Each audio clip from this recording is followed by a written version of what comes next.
their comments, Mhm. which is why I sent stuff out. You saw, I've seen it. yeah, why I sent stuff out. I'm here tonight, or is he excused?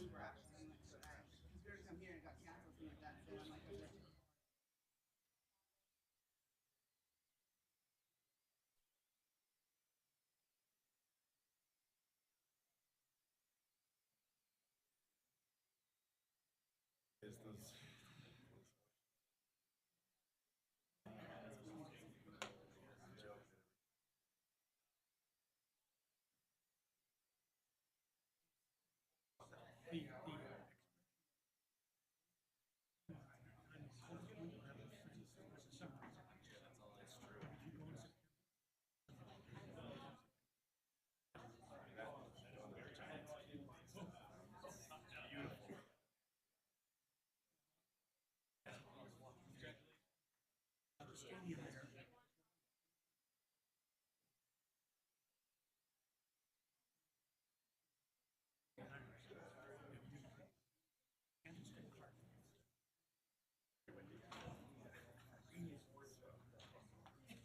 Yeah, I went to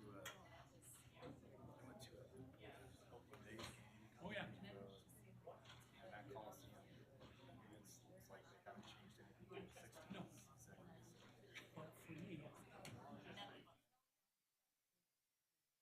Oh really? That's a good place.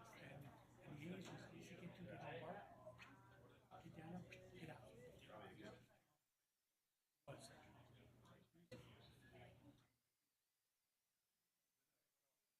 Sure. No, no, you're fine. You can scoot down. Safety over there. No, yeah.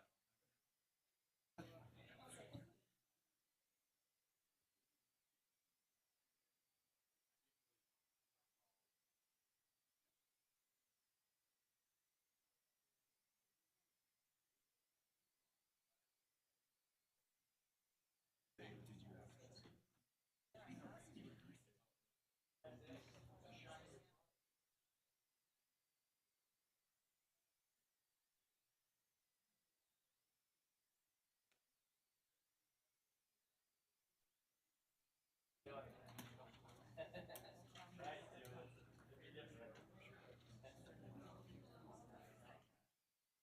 Yeah, no, hey, you get to say whatever you want to say.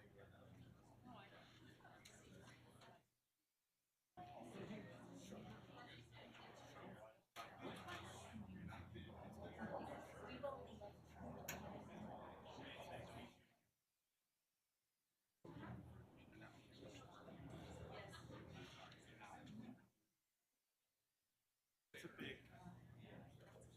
Just you tonight? Just me. Just coming to hang out with you. I'd love to. You don't ever hang out enough. I know.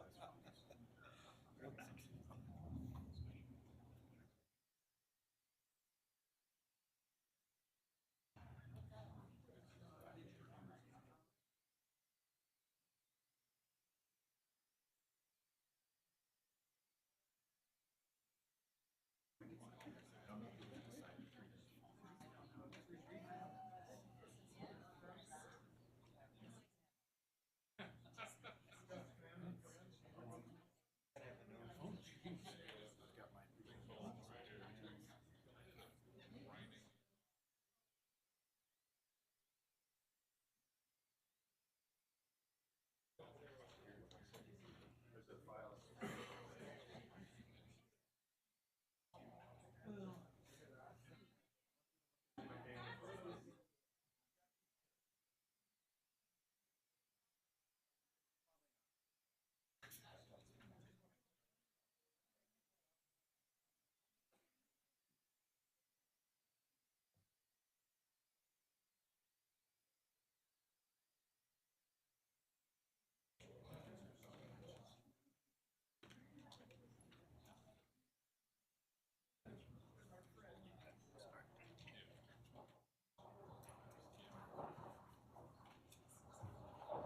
Which one? Chocolate or mint? And then I left a whole packet of them. Well, if you And my want, phone, too. if you want this, you can have everything. I just took my white paper out of there. So I'll let you. Okay. That was my with my phone. I was so far behind as ahead, so Not me. I laughed myself. Okay, let's go ahead and get started. I appreciate you all joining us tonight. This is the Roy City Council for March 19th, 2024. Time is now 5:30.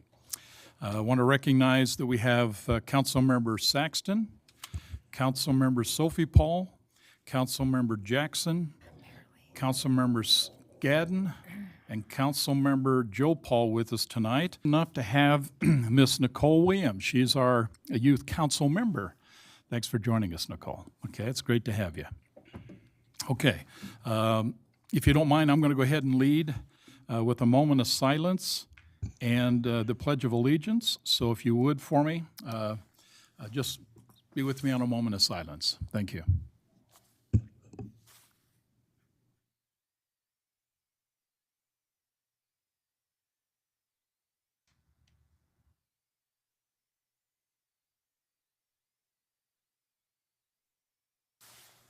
Okay, thank you. If you would, stand for the Pledge of Allegiance.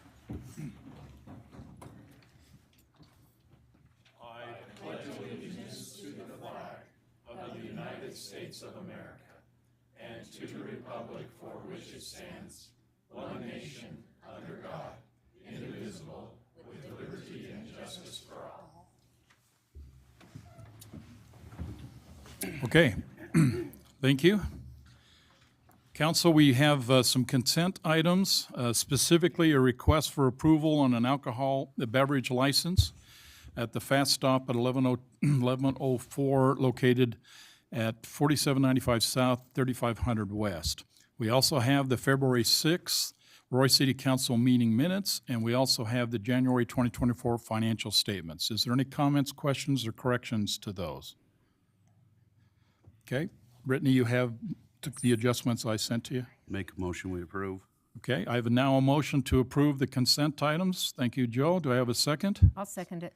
Thank you, Ann. All in favor? Aye. Aye. Okay, any opposed? Okay, no opposed. Thank you. This is the general comment period. Let me walk you through it so that we can get the information that we need out. This is allow you to talk about anything you want to talk about. All we ask is your name, and we ask for your phone or your address. So if you'll step up to the mic and just pick whatever topic you feel comfortable with, please do that. I would also ask that if you want to talk about the development on 3588 West, 6000, that this is the right time to talk about that. And if you have an interest or want to talk about the discussion that's on the agenda for 4300 West, there's an issue we have going on down there that we wanted to talk about. Please give us your thoughts and ideas in those topics. Okay, so first, thank you. Mayor, just real quick, are we going to honor the 3-minute? I'll watch that. Try to keep it into 3 minutes if you can. We have a lot of people that have something to say, but I've normally not really focused to 3, but we want to make sure everybody has an opportunity to do that and not be out at 1 o'clock in the morning. Okay? So please. I'm Bill Northhead, 4389 South, 2525 West. And I got a question. When are they going to make Fugal come in and clean up their mess? I've got no south front lawn. The neighbor has no parking left. They tore his decorator bricks out, threw them in a pile. They were supposed to come over and talk to me today, and nobody showed up. And I sat there for 8 or 9 hours. When are they going to make Fugal do something? Okay. And it's getting down to the point where, am I going to have a lawn this summer, or not? Thank you for your input. I will indicate to you that is a conversation that's going to be taking place tonight. We have a request in, and we have a request from the City Council to approve some very specific requirements to address the very issue you're talking about. So what I would ask, if it's okay, you certainly brought up an important part. Brody, I believe, is going to lead the conversation on that one, or Matt is. Oh, excuse me, Matt William, the attorney. And he's going to talk specifically about what that agreement that's about going to be talked about and approved tonight by the city council on that very company. Well, another thing too, that content's going up the street another outfit went up the street, no problems at all. You didn't even know they'd gone through. And here I got no front yard. And if I have to, I'll hire a lawyer and sue them. Okay. And get it done by a private contractor up here. I'm hoping, to be honest with you, Bill, we can have you an answer shortly when Matt Williams talks about the very issue you're talking about. Thank you very much, Mayor. Okay.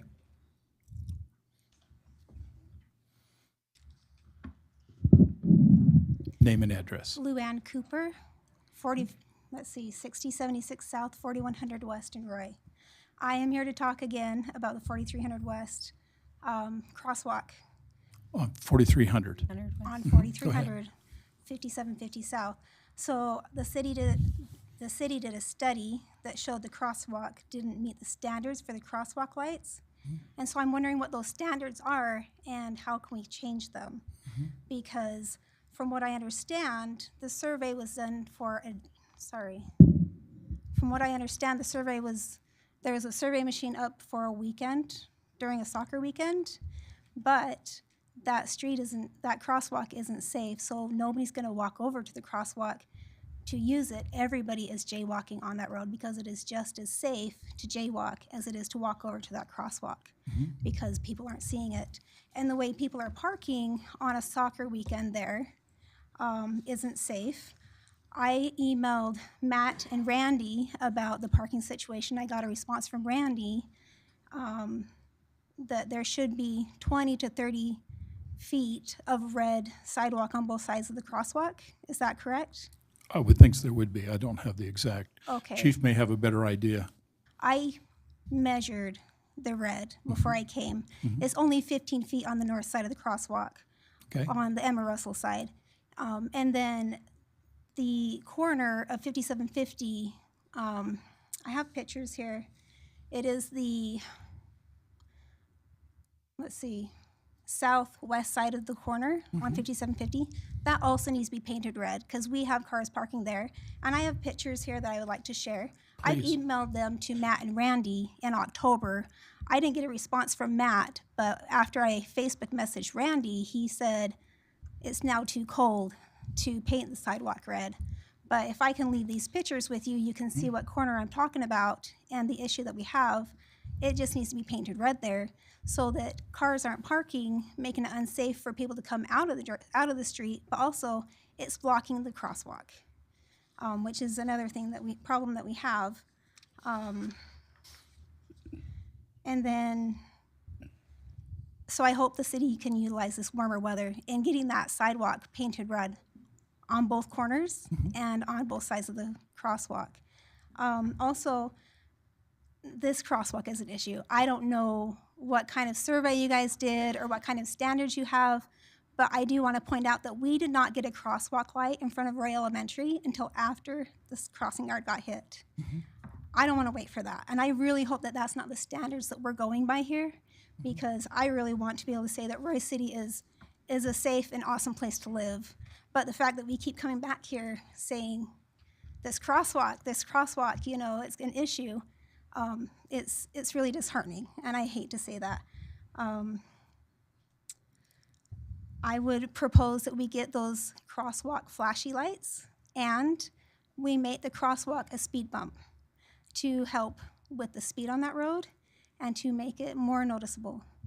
We did have a video that was shared on Facebook where a car stopped and every car went around them because they can't tell that the car in front of them has stopped for the crosswalk. They think they're probably turning left. And so we need a safety feature at this crosswalk. And I would say more than one. Okay. Thank you. Well, thank you. If you'd like to have those Yeah. pictures over here, we will take them from you. Okay. Brody, will you grab those? Thank you. Okay. Name and address, please.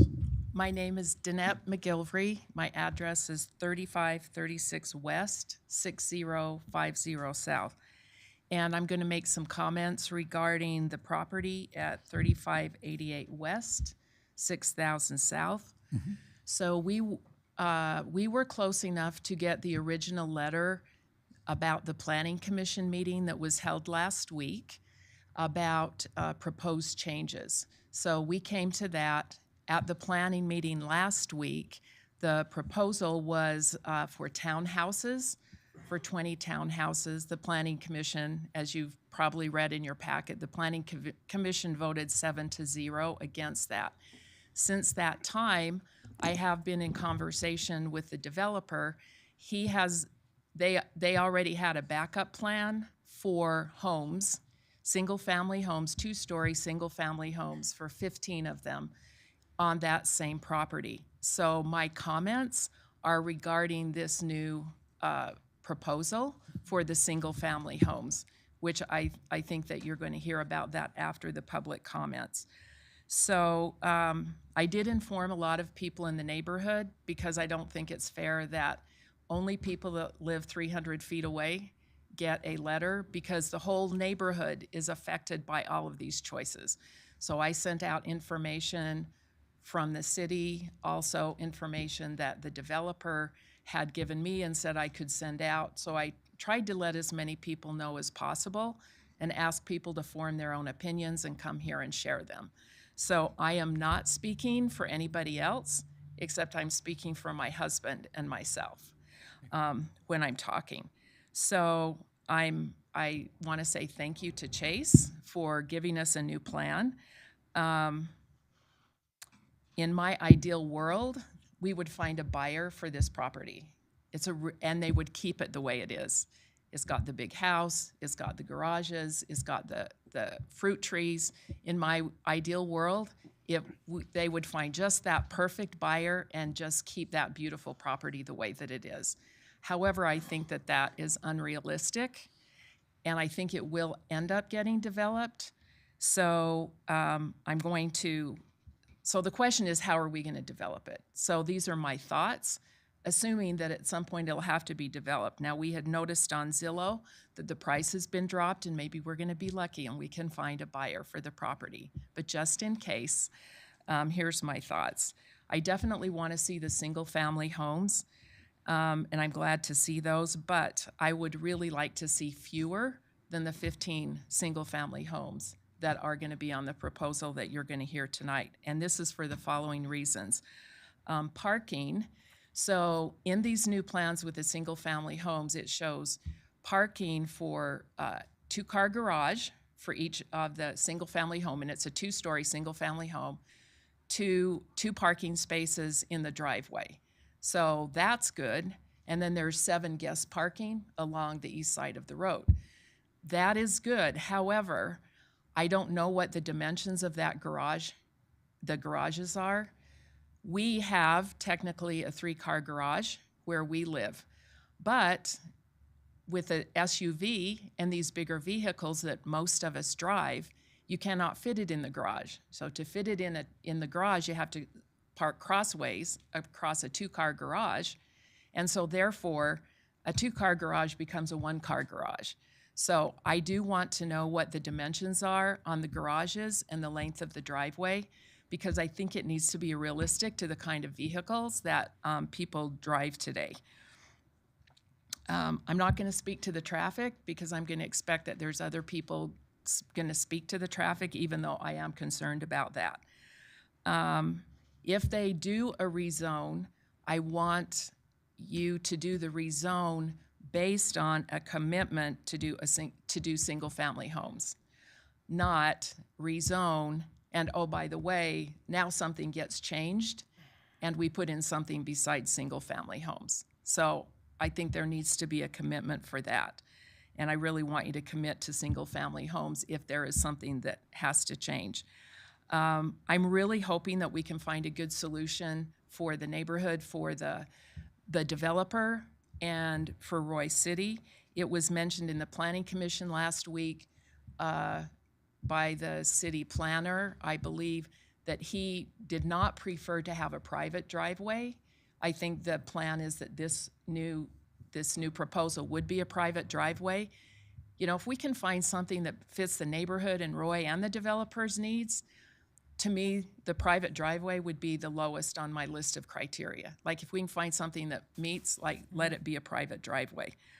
I want to know what the code is for side yards and the backyards. I know what the dimensions are after having talked to the developer, but I don't know what the code is, and I want to make sure that the side yards and backyards meet whatever the code.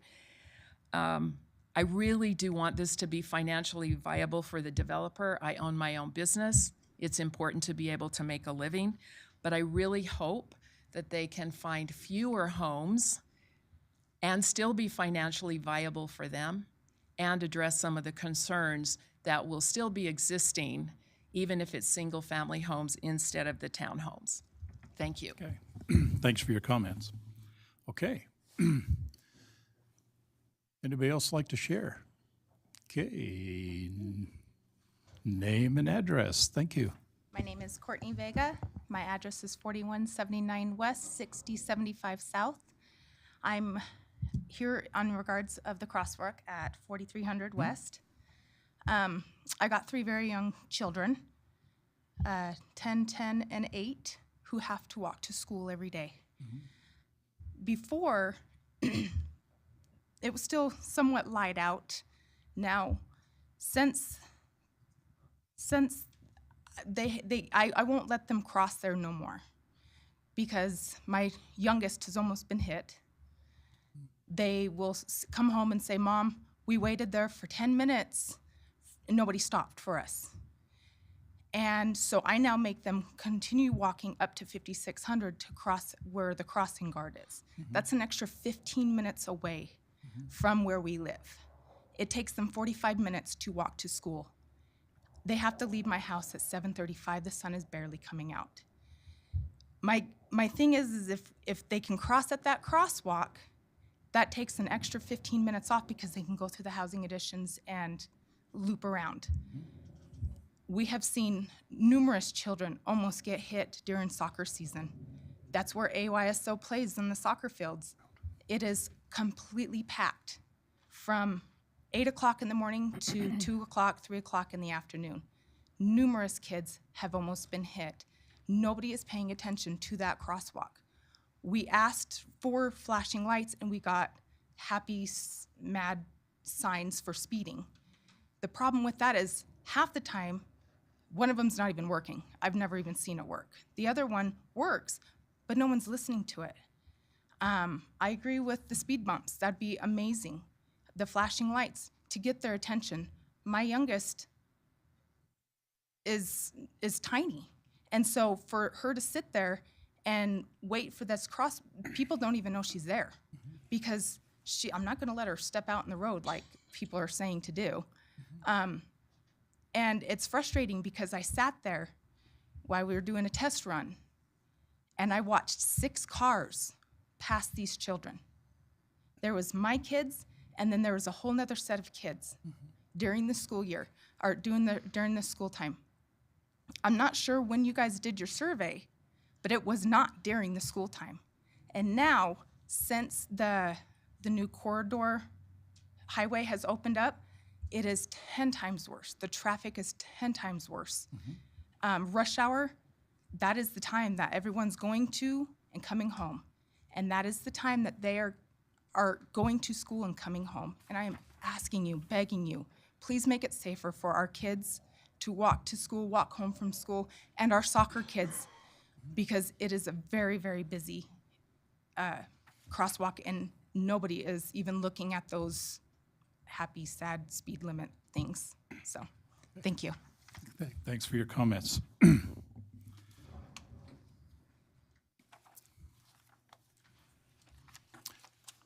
Evening, Mayor.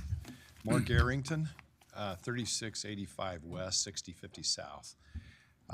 Want to address the consideration on the ordinance 24-4 and 24-5. And very briefly, what did you all do just about 8 months ago? You passed a new general city plan. did not include this property. This is a new plan. And I think the city council, if the cities do this in order to make an overall general plan to last more than just 8 months. Why have a general plan if we're going to change it every 3, 4, 6, or 8 months? We spent time and effort and money doing that. Number two, this has already been fleshed out last week with the Planning Commission. And this was not a 6-1 or a 5-2 vote. It was a unanimous vote to turn this down. I'm concerned about the traffic, and I briefly brought up for the Planning Commission. The general plan that we looked at last week was for 20 houses. Developer said, yeah, that got shot down. Let's just try and slip in 15 houses and not go back to the city Planning Commission at all. Well, there's still a lot of issues that have been brought up already. Sizes of the garages. Now he wants to go from a minimum, what I believe is reasonable, 40 vehicles on an acre and a half down to 30 vehicles on an acre and a half. And it's still the argument he hasn't provided some contention that some of us residents have about an egress and ingress, possibly through Rock Run. And that's a whole different issue, but it haven't even been addressed. So I'm asking, Mayor, that the City Council take serious consideration of what your Planning Commission has already looked at and has made a recommendation to this body for. And it's, again, why have a general plan? And if a developer can come in and change and tweak it a little bit and then resubmit it and forego going back to the City Commission or the City Commission, why have a City Commission at all? I'd ask that you take those things into consideration tonight. Thank you. Okay. Okay, thank you for your comments. Okay. Name and address, Jeremy. Hello. Jeremy Thompson, 5879 South, 3850 West. I'd just like to add my comments to Danette's and the individual whose name, Mark, thank you, spaced me there for a second. Obviously, we need more housing. We need more spots for people to live. We need more people to come here. But the fact that, yes, this hasn't gone back before the Planning Commission is concerning. And we have the traffic calming devices right now on 6,000. On that portion, they're great. I appreciate them because I'm a bit of a speeder, so it comes in very handy. But adding that many houses there for people to live and not addressing the other things for traffic, ingress, egress, and all that is extremely concerning to me. Especially if we have young families moving in there, which I understand is the issue with, more kids in that area. So it's just a big concern, and I'd ask the City Council to really take that into consideration today. Maybe send it back to the Planning Commission for them to do more work on it and have something that does align more with what that part of the city feels like. So, yeah, that's it. Thank you for the calming devices. I appreciate it. Those are really great, and that's all I have. Thank you. Okay. Thank you for your comments.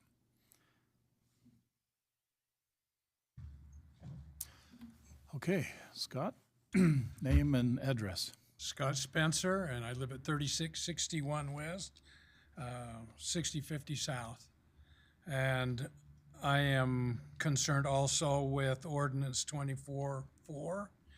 And I live in that vicinity and love Roy and came here 20 years ago and find my neighborhood one of the greatest places. I came from North Ogden and Pleasant View here, and I have a great neighborhood and great neighbors.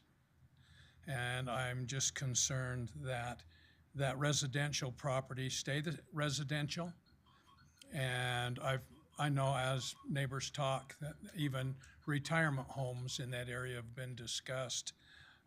I'm not against whatever so much the current, if a landowner wants to do something, I just want the City Council to consider that it stay residential and that the people that you put in there love living there as much as I do. I just hope that our neighbors are as happy with the neighborhood as we are. And I'm concerned with the size and the number of homes that are going in there or whatever it is that's going there. And I hope it is single family. I hope it is residential.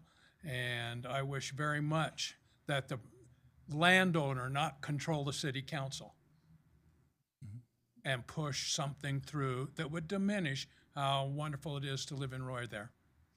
Thank you. Thank you for your comments.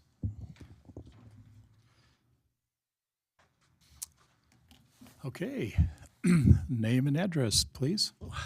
I'm Dave Wingett. My address is 4259 West, 5825 South in Roy.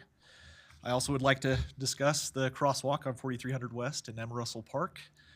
I appreciate the messages that I've received through Facebook. It was really helpful that the city would respectfully share where they were coming from with the previous study in September. I did go through that study, had concerns about that limited time frame of it being on a half a day on a Thursday in September, half a day on a Saturday.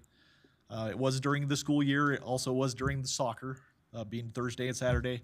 They say that's an average day. It's hard to say it's average when they only do it for one weekday, one weekend. But I have a bigger point that I would like to share. First, the city talks about following the manual on the Uniform Traffic Control Devices, the MUTCD, being the federal guidelines for that, and that basically you can't rewrite it, you have to follow it, you can't violate it. The good news, and hopefully I'm bringing this to your attention, is it was rewritten. It actually, the newest edition is the 11th edition, came out in December of 2023. Okay. And so there were some big changes with that has to do specifically with pedestrian safety.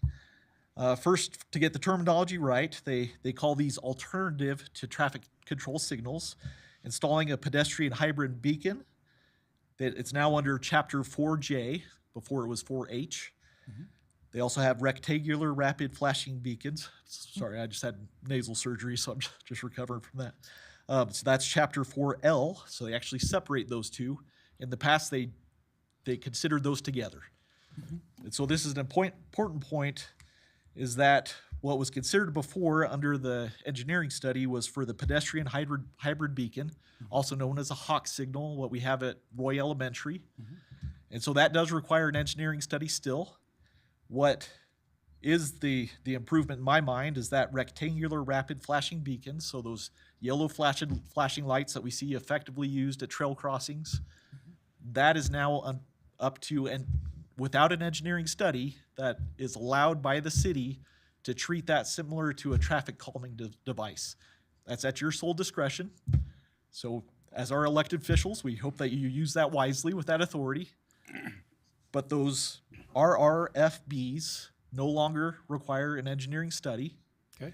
And it says specifically that these are if pedestrian safety is a major concern. And so I just wanted to highlight those different areas. So 4J, again, being the pedestrian hybrid beacons or the hawk signal. And it still has that same engineering study that was used before in September that went off of the how many pedestrians were crossing versus the average vehicles per hour. Correct. It is interesting, as Councilman Paul provided in the packet today, so we now have that 5 weeks of what the traffic monitoring devices have given us. In the study, it put that average vehicle daily amount as being just over 1,000 vehicles. We're now over triple that. So by that data from the 5 weeks, on a daily average, it's now 3,500 versus 1,000. So that is interesting to note that we've more than tripled since September. So I did want to go over a little bit. So it talks about the rectangular rapid flashing beacons. So think of those yellow flashing trail marking lights. It says that these are used to provide supplemental emphasis. It doesn't call it a traffic control anymore. It calls it a special emphasis for pedestrian, school, and trail warning signs at marked crosswalks or crossed uncontrolled approaches. They say they function as a warning beacon. And it specifically directs you to another section, 4S.03, that's for warning beacons. That's what it tells you the requirements for that application are. Again, no engineering study. It says those provisions of the MUTCD applicable to warning beacons shall apply to RRFBs. Okay. And so I looked up what that 4S warning beacon is. It says the typical applications of warning beacons include the following, and it goes through A through E. C is very applicable to 4300. It says as an emphasis for mid-block crosswalks. So very much in line, it says the condition or regulation justifying warning beacons should largely govern their location with respect to the roadway. So being that it's a mid-block crosswalk, its location satisfies what the warning beacon calls for. And so my hope is that you take this newly granted authority of this revised 11th edition of the MUTCD, that you can put in one of those RRB, the rapid flashing lights into there. Also, as is going to be discussed in the agenda here, it talks about the additional modifications that could be done. I found it interesting that curb extension, Councilman Fall, you talked about those being chicanes. So that talks about alternating curb spaces. So I looked up what they meant by curb extensions. They call them bulb out extensions, that the sidewalk or curb line into the street or the parking lane, thus reducing the street width and improving sight distance between driver and pedestrian. So in this case, the study said the width was 42 feet, so it's quite wide there. It's actually probably one of the problems with speeding there is that because you have park on one side, once you have that paved shoulder, people feel like they can go a little bit faster. At 42 feet of a crosswalk, to be able to do a bulb extension then narrows it down and would naturally reduce their speeds through that section.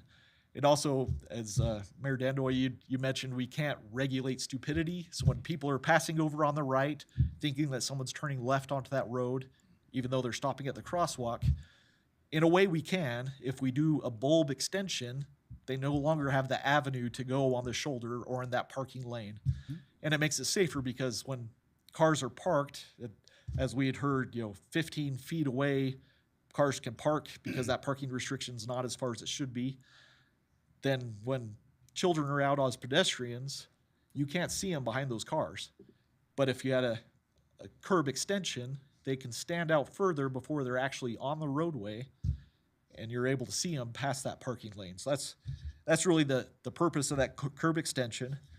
And I'd also encourage for that raised crosswalk that it also gives you that speed table that naturally reduces speed. So those are the three big major measures I would encourage you to take that authority to do. Okay.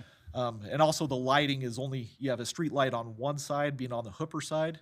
It'd be nice to have lighting on the Emma Russell Park side. It's quite dark when Roy Junior High students, they're being picked up at 7 a.m. Half the school year, they're in the dark. So just wanted to share that. Thank you. Thanks, Dave. Thank you. And I should indicate, Dave, that information that you shared with us is really relevant. The bottom line is the study was taking place prior to that December 11th. And so the data that the engineering firm actually used was from that previous information. Certainly, if that has changed, I will indicate to you the city then having flexibility now can look at this whole situation a little bit different. But Brand, not to take away, I know you have some other comments, but I want to make sure we have it for the record. I appreciate, Dave, everything you just said, okay? That's important. But at the end of the day, I need to have you validate.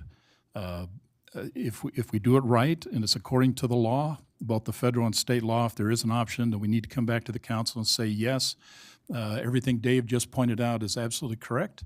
And as a result of that, okay, now we can look at the situation differently. But I've got to have that validation, okay, just to make sure. And just to help with that validation, I printed out those applicable sections. Can I have Could that? you get it to Brandon right here? Okay, he's the Public Works. I thank you again, okay? Good information. Anybody else like to share a thought? Please, name and address. Good afternoon. My name is Jake Reed. I'm at 4220 West, 5825 South. Adding another testimony to the concerns that have been raised about the crosswalk on 4300. I don't have any more information than what's already been shared, other than that it is a problem. There has been a number of times that my 11-year-old daughter has nearly been hit in that crosswalk as well, for the reasons that have already been mentioned. And one in particular incident where the car, she was traumatized because the car laid on her horn to warn her that a car was coming around her. And so that was just a particularly scary moment for her as a young child. So just adding another testimony to that, I mean, everything that Dave and Luann and the other comments that have been made are accurate, and it is an issue. Of a much lesser important item, I'm very much involved in the sporting community here in Roy. I have 3 daughters that play for Roy High Athletics and Roy Junior High Athletics, which has gotten me very involved in different sports and coaching. And I would just like to get confirmation from the council that we can, in fact, like as a coach of a particular sport, that we can use first come, first serve the parks that are located in Roy City. It's been betrayed throughout the community that there are certain clubs and certain organizations that have rights to certain parks. But I have a voicemail from Michelle Howard from the Parks and Recreation Department that states otherwise. And so I just wanted to get confirmation of that I can, in fact, being where I live, Emma Russell Park is right in my backyard through the back gate, the back fence, that I can use that at a first come, first serve basis to coach different teams and athletic events. Let me share with you, and I know, Matt, I'll need to have you weigh in. Roy City does have obligations with some of those clubs that you're indicating to, and they're very, very popular. As much as I would like to say yes, and council certainly don't want to intervene is something, but certainly Michelle, Matt, you would be the ones that would have to be able to provide an effective response to this, because you're not the first who's come to this pulpit and basically made those requests. And the ones I've heard in the past suggest is that it is all about timing. When soccer's running, I'm telling you, our fields are full. And as much as I like to say, have at it, reality is we're under obligations with some of that commitment. Matt, do you want to dwell on that a little bit more? I think you kind of hit it on the head. We have priority levels that if there's like a game or something by one of these organizations, they rent these field spaces, they pay us for it, so we're obligated for that field space. Or if it's recreational sports, having games, something like that. But otherwise, if it's not rented by anybody else, it is first come, first serve. Is there a way that we can get access to, like, is there a field schedule that we can see, like what's registered or what's reserved and when? Yeah, we can provide you with that. I would love to see that. And I mean, would it be helpful to play the voicemail I have over the microphone from Michelle Howard, or is that irrelevant? Is it possible to post those schedules on our website or on our recreation Facebook page or something? Yeah. Yeah, we could try to put something together for that, yeah. And we're basically committing poor Michelle, who's not here, to to work. So. As long as I know that, as long as you're like, if it's not reserved, which I understand, I mean, because of this, I've had to go and reserve fields in South Weber City, which doesn't make any sense because I have this big park in my backyard. But as long as it's reserved, I would just like to know that I have access to use it as a public citizen, in Agreed. my backyard. Yeah, and we certainly don't want to take away from you. And if it's not being used by an obligation that we've already had, then please, we encourage it. That's what it's there for. Right. Just recognize that sports is a big thing in Roy. I will tell you, we do have a lot of neighboring cities that use our facilities. So it's not just Roy City. And interesting enough, it's more of a regional. We certainly see that with our complex, which will be coming online here shortly, and we see it in our aquatic center. So just recognize that we're trying to meet this demand that's out there, but certainly Roy City residents should have some preference to that. So I think Matt can set something up. Brittany has really good access to help get stuff on the web, and I think we can help you to get something out there. But I think in the short term, you're looking for an answer. I think Matt can provide that to you if you want to reach out to him, and Michelle will provide you some straight answers, okay? Perfect. And please Thank you. share that with everybody else because it's important they know. Will do. Thank you. Thank you.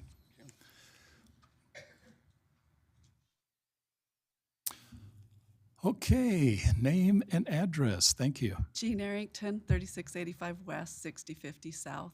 And I want to talk again about 24-4 and 24-5. They're both together. Going to echo what my husband Mark said, which is the general plan has been reviewed, it's been established. When I moved into Roy City years and years ago, I looked at the general plan to see what was happening. I looked at what was coming in the future. When I planned to move, I looked at the general plan to see what was being planned for the future, to figure out where I wanted to move.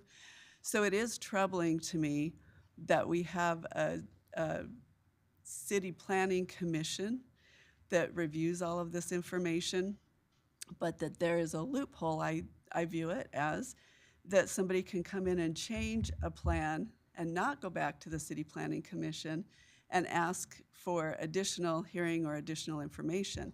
The second piece I want to bring out, I expressed in the city planning meeting last week that I was concerned if we did some rezoning of this particular property and changed it to multifamily, I was concerned about where that would stop, what other properties would be included.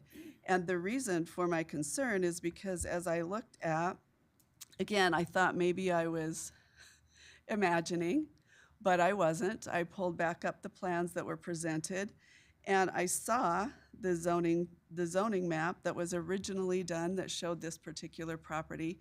And now with the rezoning request, not only is it including this particular property, but it's including a property that's in the subdivision that sits on the southwest corner of 600 South, or 6,000 South and 3,500 West.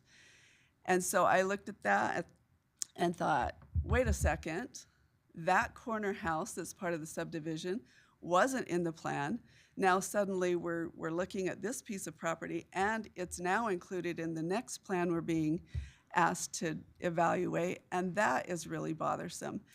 To an additional fact or additional information, I won't call it a fact because I don't live there, I was talking with a radiologist yesterday at Davis North Hospital at the ER room there. He lives in West Haven, and he was complaining about and talking about some high-density housing, single-family homes or townhomes that have gone into West Haven. And they went in with a developer who said, I'm going to make these homes affordable to young families.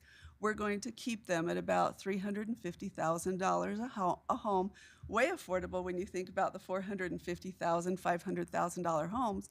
But his comment was really important. He said, they're not selling. In fact, they're not selling, and the developer has now pulled out and is leaving many of them empty. And they didn't sell to young families because at today's interest rates at 6.5, 6.7, those prices at $350,000 are $3,000 a month. And then you've got to add PMI onto that. And he said there are very few people with dual incomes and any kids at all who are able to make those kind of house payments and buy food and buy gas, so they're not selling. So what they're catering to is college students with 3 and 4 bedrooms where they can now rent. They can now put 4 college students into one of those single family homes. Somebody buys it or 2 people buy it, and then they rent out the other 2 rooms, which now ends up not 4 cars per property, but 5 or 8 and friends, and they park on the street. And he said it is a mess. And so his solution to it was to now build a barnuminium, which he calls it, in the back of his yard with a single apartment where a smaller family can move in and afford it. So those are my concerns with rezoning. Again, it's not in the general plan. I don't like the idea that we're not going back to the City Planning Commission and asking them to look at it again. I am very concerned that the new plan has now got another lot across the street that now is pink and looks like it's commercially zoned. Maybe a turning lane, I don't know. I do know that corner house is a rental. So my thought is, where does it stop and how do we control the sprawl? Thank you. Okay, thank you, Jean. Okay. Thank you. Name and address. Lance Parker, 3586 West, 6050 South, Roy, Utah. This is in my concern has been stated multiple times through the zoning, the planning commission and everything else, but now we're here talking about it tonight with a whole nother proposal. So that to me is, I think we need to, if we're gonna make a change, it needs to go back to beginning, okay? One of the big things that needs to happen and I'm totally against this, for all of you that are sitting on the council. I strongly, one of the reasons that me and my family moved down to we lived in Upper Roy, we moved to Lower Roy to have a larger lot so I could build my shop. That's the only reason we moved. And now we're talking about putting smaller homes down there, and it's already been brought up. Where does it stop? Okay, so that for the most part. But the second thing is the parking and talking about that. If we do decide to go with a rezoning or whatever we do with this property, we have concerns about parking already. How many places are gonna be, there's 7 in the plan for this 15 houses. And someone brought up the size of our vehicles. Well, what about someone that wants to have a boat or someone wants to have an RV? That's gonna take up half of their driveway. They obviously can't have an RV pad. There's nothing there as close as they're put together. So if that's the case, and I know that you can't, on-street parking is approved, but it has to be moved every 48 hours. But I'm concerned in the aspect of where I live, it's right across from there, and we have a wide road. So then it becomes a parking place for them. I can't get in and out of my driveway to be able to park my trailers and stuff. So at that point, it becomes harder on me. If we're gonna do this, we need to do some kind of a zoning where we red curb that so that the homeowner is allowed to park there, but no one else, or something to that effect, because it won't work. If you allow this to happen, I feel that it's gonna be detrimental as far as the parking. Okay. Thank you. Appreciate the comments. Okay. Name and address. My name is Gretchen Parker. Address is 3586 West, 6050 South.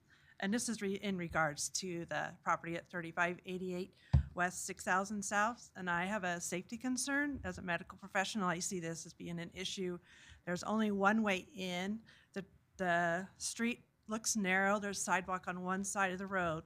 So my concern is how our EMS, our firefighters, if your home is at the end, how are they to carry the hoses to the end of that home? And I don't know how long the hoses go. This fine gentleman could probably answer that. But if you're at the house at the end and the houses are so close together, they could easily catch fire and the fire could spread easily. And also if you're the person at the end and the ambulance driver is trying to get in, or the paramedics to your home, how can they get in and out? If you or your loved one is in there and they're doing compressions on you or your loved one, it could take a while and seconds count, and you don't want that delay. Also, if you had a small child that was choking on a peanut, or it's common this time of year to fall out of a window, and same thing, if you have a delay with EMS trying to get in and out, that's a major safety concern for me.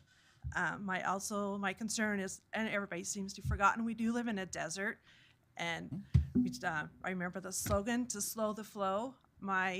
Personally, in the last 6 months, I am losing water pressure, and I have a newer washer, but I have found myself doing laundry at 8, sometimes midnight, because I've tried to do it during the day, and sometimes my washer will stop and it cannot run. So now you're gonna add 15 more homes with water for everyday living. I'm not so concerned about my grass, but I do need to shower. I like to wash my laundry. I don't wanna be like California where there's a meter on my home and I can't flush the toilet. So that's the concern to think about, all these extra homes and extra people using everyday water. Thank you. Okay. Thank you. Okay. My My name is Kelly Norda, and my address is 5809 South, 4175 West. I just also am in support of making that crosswalk on 4300 West more visible and safer for kids. I don't know if Luann brought this up, but the school boundaries will be changing next year, and there will be even more kids that will be east of 4300 West, so that'll be even more kids using that crosswalk to go to school. I myself, when the weather's good, I use that crosswalk up to 4 times a day, and I can tell you, even with a stroller and another daughter with me, that I am ignored when I'm at that. Even standing on the road, cars will just pass by me. There's been several close calls, and I feel like, you know, with the stroller and the 3 of us there, that I should be seen, but, you know, then I'm also thinking about the little kids that are walking by themselves and not seen, and so I think that's a big safety issue, and I don't think that we need to wait for someone to be seriously injured or die to do something at this crosswalk. So that's it. Thanks. Okay. Thank you for your comments.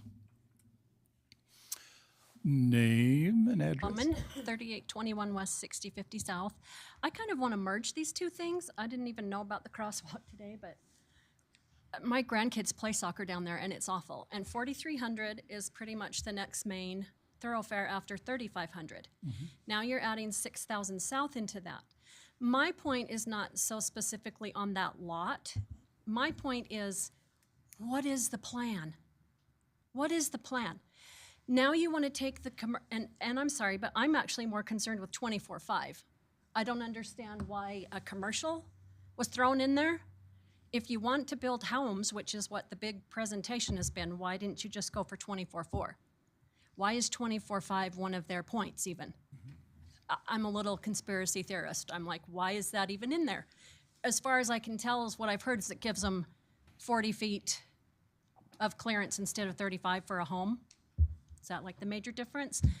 But if you're building a home, but I don't understand why that's there. And here's my point is 3,500 is going to be expanded starting in 2027. 56 has just been expanded. Now 4,300 is insane because we've got all the people coming from Davis County to get out to 5,600, which will explode once they realize that road's done. That's going to, 3,500 is going to explode. Now you're bringing the business or the traffic, and I know Mr. Parkinson's not concerned with traffic because it can't be stopped, and I understand that, but we don't have to contribute to it down a street that is residential. So my point to you is I would really like you to think about, where are you going to stop? Where is your plan? I understand there needs to be housing for that, but where is your plan? You can't keep coming into neighborhoods just because there happens to be an acre and a half of land in one spot and say, oh, let's get that one.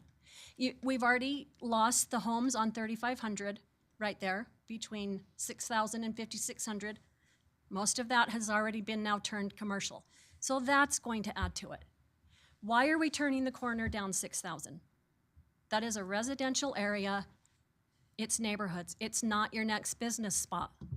It's not your next, it's already going to be horrible with the changes that are coming. Can we step back a bit and maybe see what's going to happen when 56 opens up, when 3,500 is done, when everybody's plowing in on 4,300? Those poor kids, I pick up my grandkids from Freedom sometimes, and it's scary, and it's just going to get worse. So my point to you is, please think about what's coming. Please think about what you're allowing, because once you let one do it, I mean, how can I get my lot to be commercial? It's just like Jean said, you know, we have a plan. People choose to live where they live because of what's there. They don't want it changed. Thanks. Okay. Okay, thanks for your comment. Name and address. My name is Taurus Brand. I live at 6019 South, 3850 West in Roy. For the record, I'm a member of the Planning Commission. My comments and my vote are on record, and I'm sure you know what that is. I'm here tonight representing the HOA that lives across the street from this particular property at 3888. I'm the president of the HOA. I've had a number of people ask me some additional questions after the planning meeting. We know about traffic. We've all heard that in all of our meetings and whatnot. That may be a concern, particularly how close this entrance is to 3500. However, the two things that were brought up were more about process and procedure and about how little we do, and I'm including myself in the Planning Commission, at getting the public to know what we do. One of the things was that some of the people didn't know that they should send emails to you people so that you got feedback. Had they known that, they've told me they would have done that, okay? And the other is, most likely, is how come this doesn't go back to the Planning Commission? We've made a decision the other day, a recommendation, and now the facts have changed, and they would like City Council to tell us why that is. Thank you. Okay. Thank you, Doris. Anybody else like to make a comment? Okay, please, name and address. We're here to hear what you have to say. You'll have to forgive me. This is my first time in the city council meeting, so I'm not really sure how this all plays out. My name is Gavin Bundy. I live at 2809 West, 4275 South. I'm not sure if this has been discussed at all, but the intersection of 4275 South and 2900 West, if you're heading east on 4275 South, you come to a stop sign, and then if a car is coming south on 2900 West, it comes around a bend, and it comes around pretty quickly. I know that we've been having trouble as a city with speeding. Oftentimes, me and my wife will have to double and even triple check to make sure that a car's not coming down 2900 West. I'm not sure what could be done about that. I'm not really versed in the ways of city planning, so. Can you give me that address again? I just want to make sure we know where that intersection is. It's intersection of 4275 South. 275, okay. And 2900 West. Perfect, I got it, thank you. And something that makes the problem even worse is there's people on the street. I mean, I understand people want to park their stuff on the street and maybe get out of the way for a second, or they have people over, but people parking on 2900 West makes that problem even worse, because sometimes, I mean, you already can't see, but then all of a sudden now there's something obstructing your vision, and I was just wondering if maybe as a council you guys could review that and see what might be done. Okay. Thank you. We'll take a peek, thank you. Anybody else? Oh, yes, name and address. Pull that mic down, there you go. Blackburn, and my address is 5939 South, 3500 West.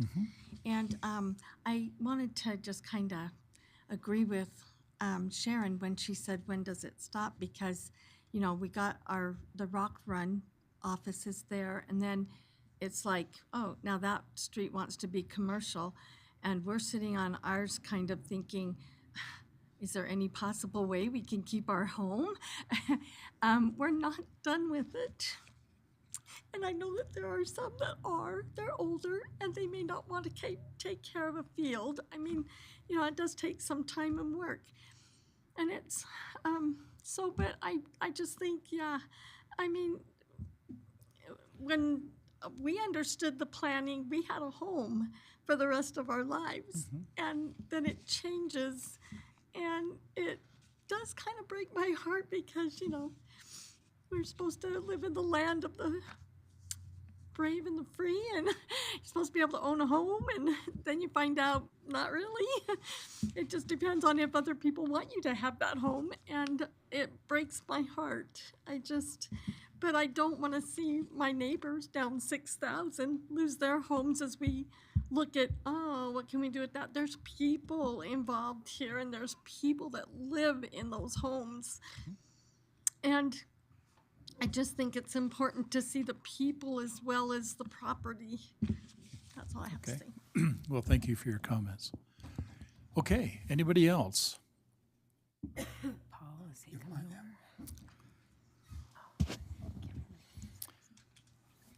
Okay, Mike. Thank you, Mayor. Michael Bowman, 3821 West, 6050 South. I don't want to, I spoke in the Planning and Zoning Commission and have aired my feelings on this, and many of my neighbors have reiterated many of my thoughts here. My concern here is I'm looking at a staff report here today, and we're talking about, we looked at a plan last week for 20, now we're going down to 15.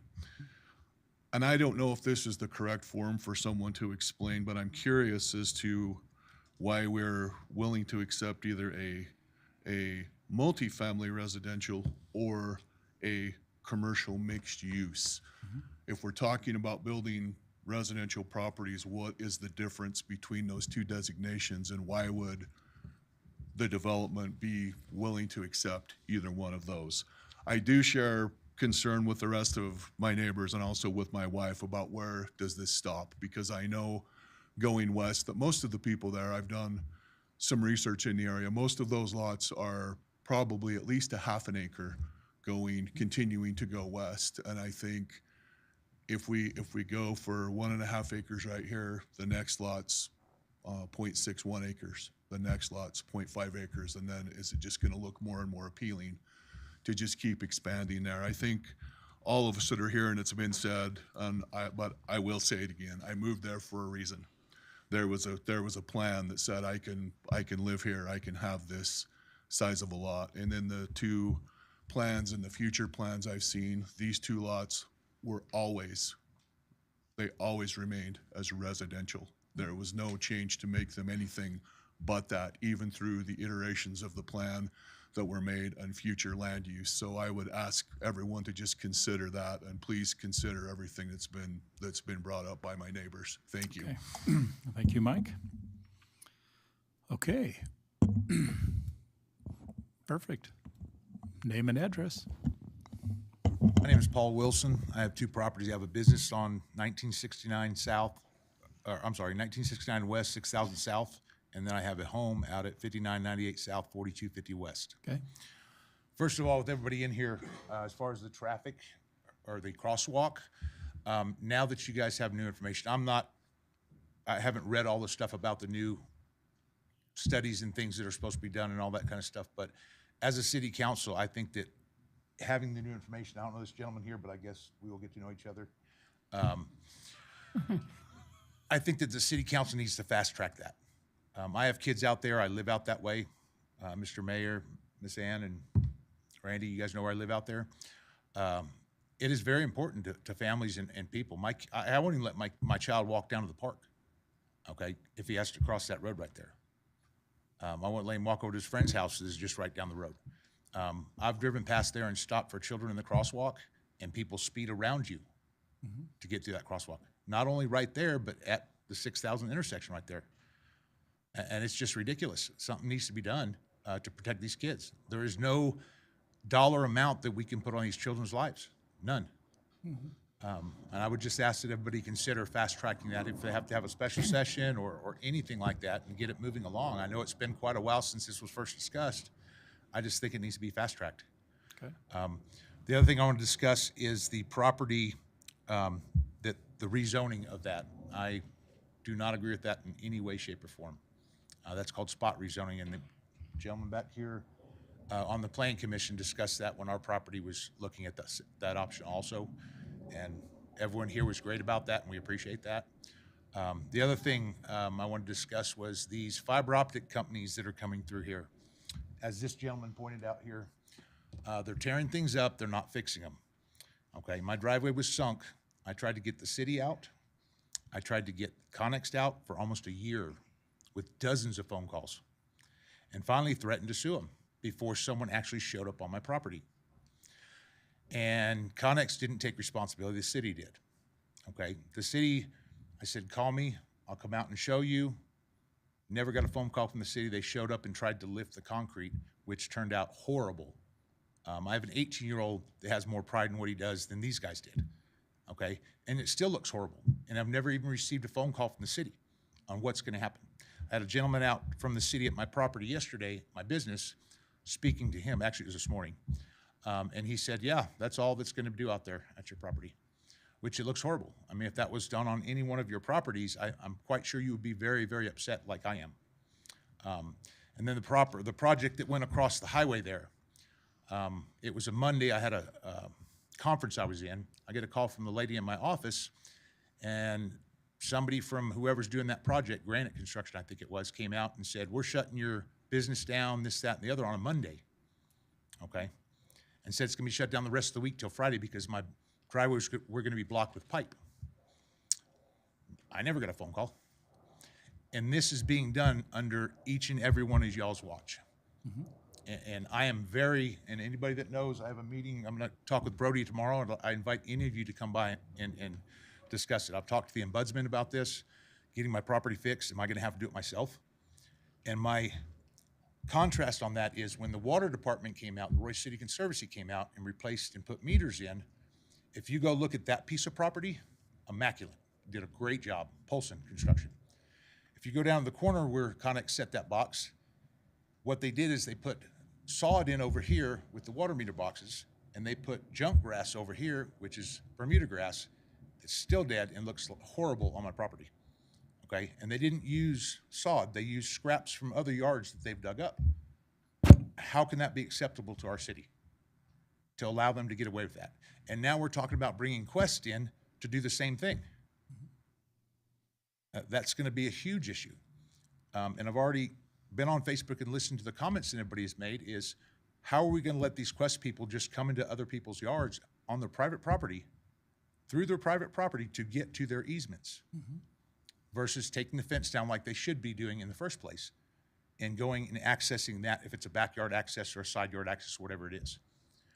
How can the city not take interest in what's going on in the city with things that they have approved? That's my biggest question. And like I said, I have a meeting with Brody at 2 o'clock tomorrow. I would invite any one of y'all to come sit in and speak with us, because I would love to hear it. Okay. So that's all I have. Thank you. Okay, thank you. Anybody else like to share a thought? Okay, let me just clear a couple of things so there's no confusion. Let me start with the probe, the beacon lights. I said this publicly, and I'll say it again.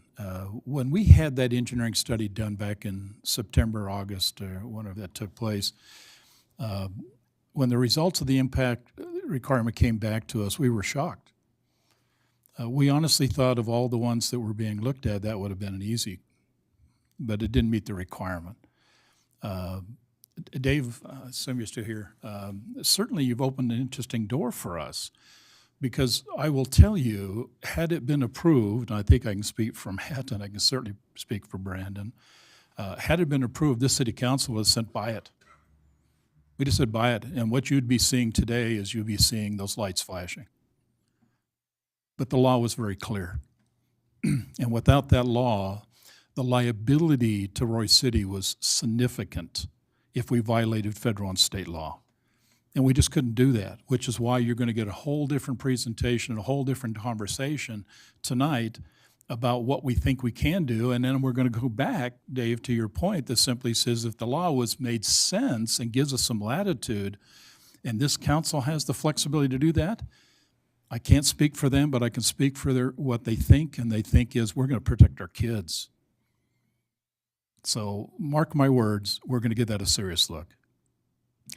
To the issue in terms of trying to change zoning, general plans are always hard. There's certainly a foundation, but oftentimes, and I'll just be honest with you, oftentimes we are asked to make the change from the property owner. I had a good friend of mine that lived down to 6,000. You may have known him. He had two things in the world that he wanted to make sure. He says, I never want to come into Roy, so don't ever ask me to put his 15, 20 acres he had down there into Roy City.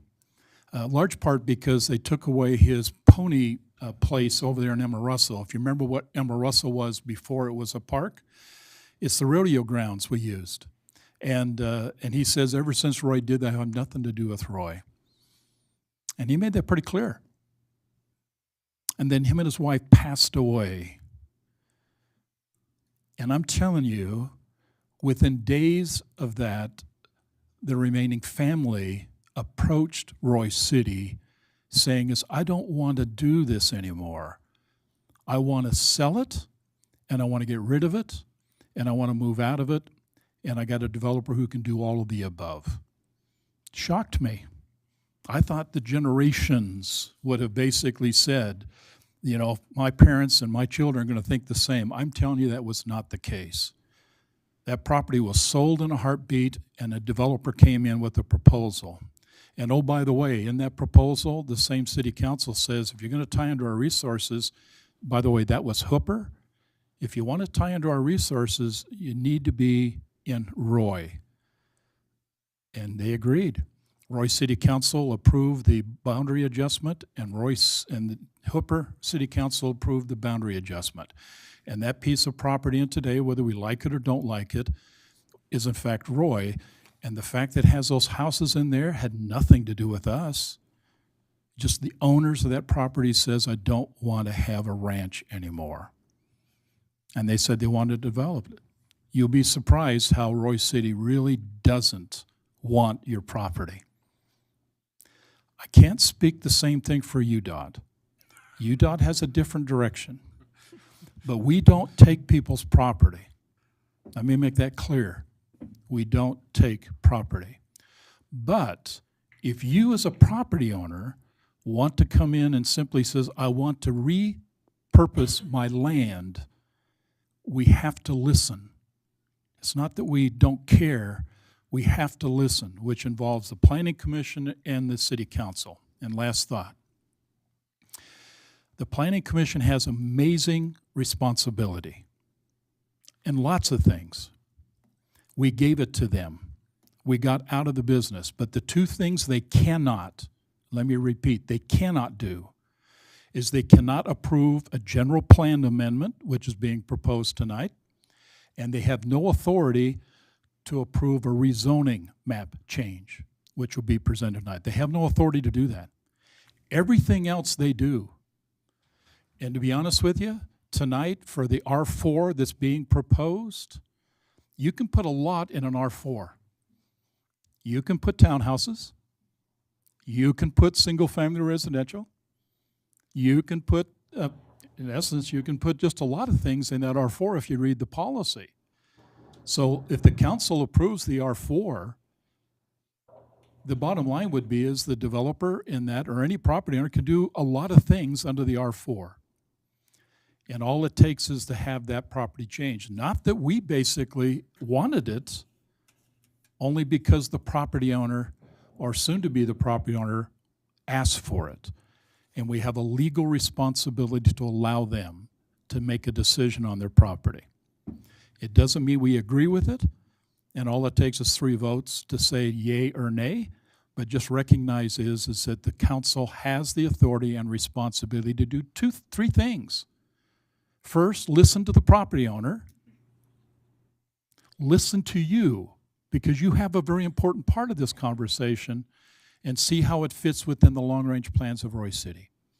And if we do our work right, we try to make the best decisions as we can.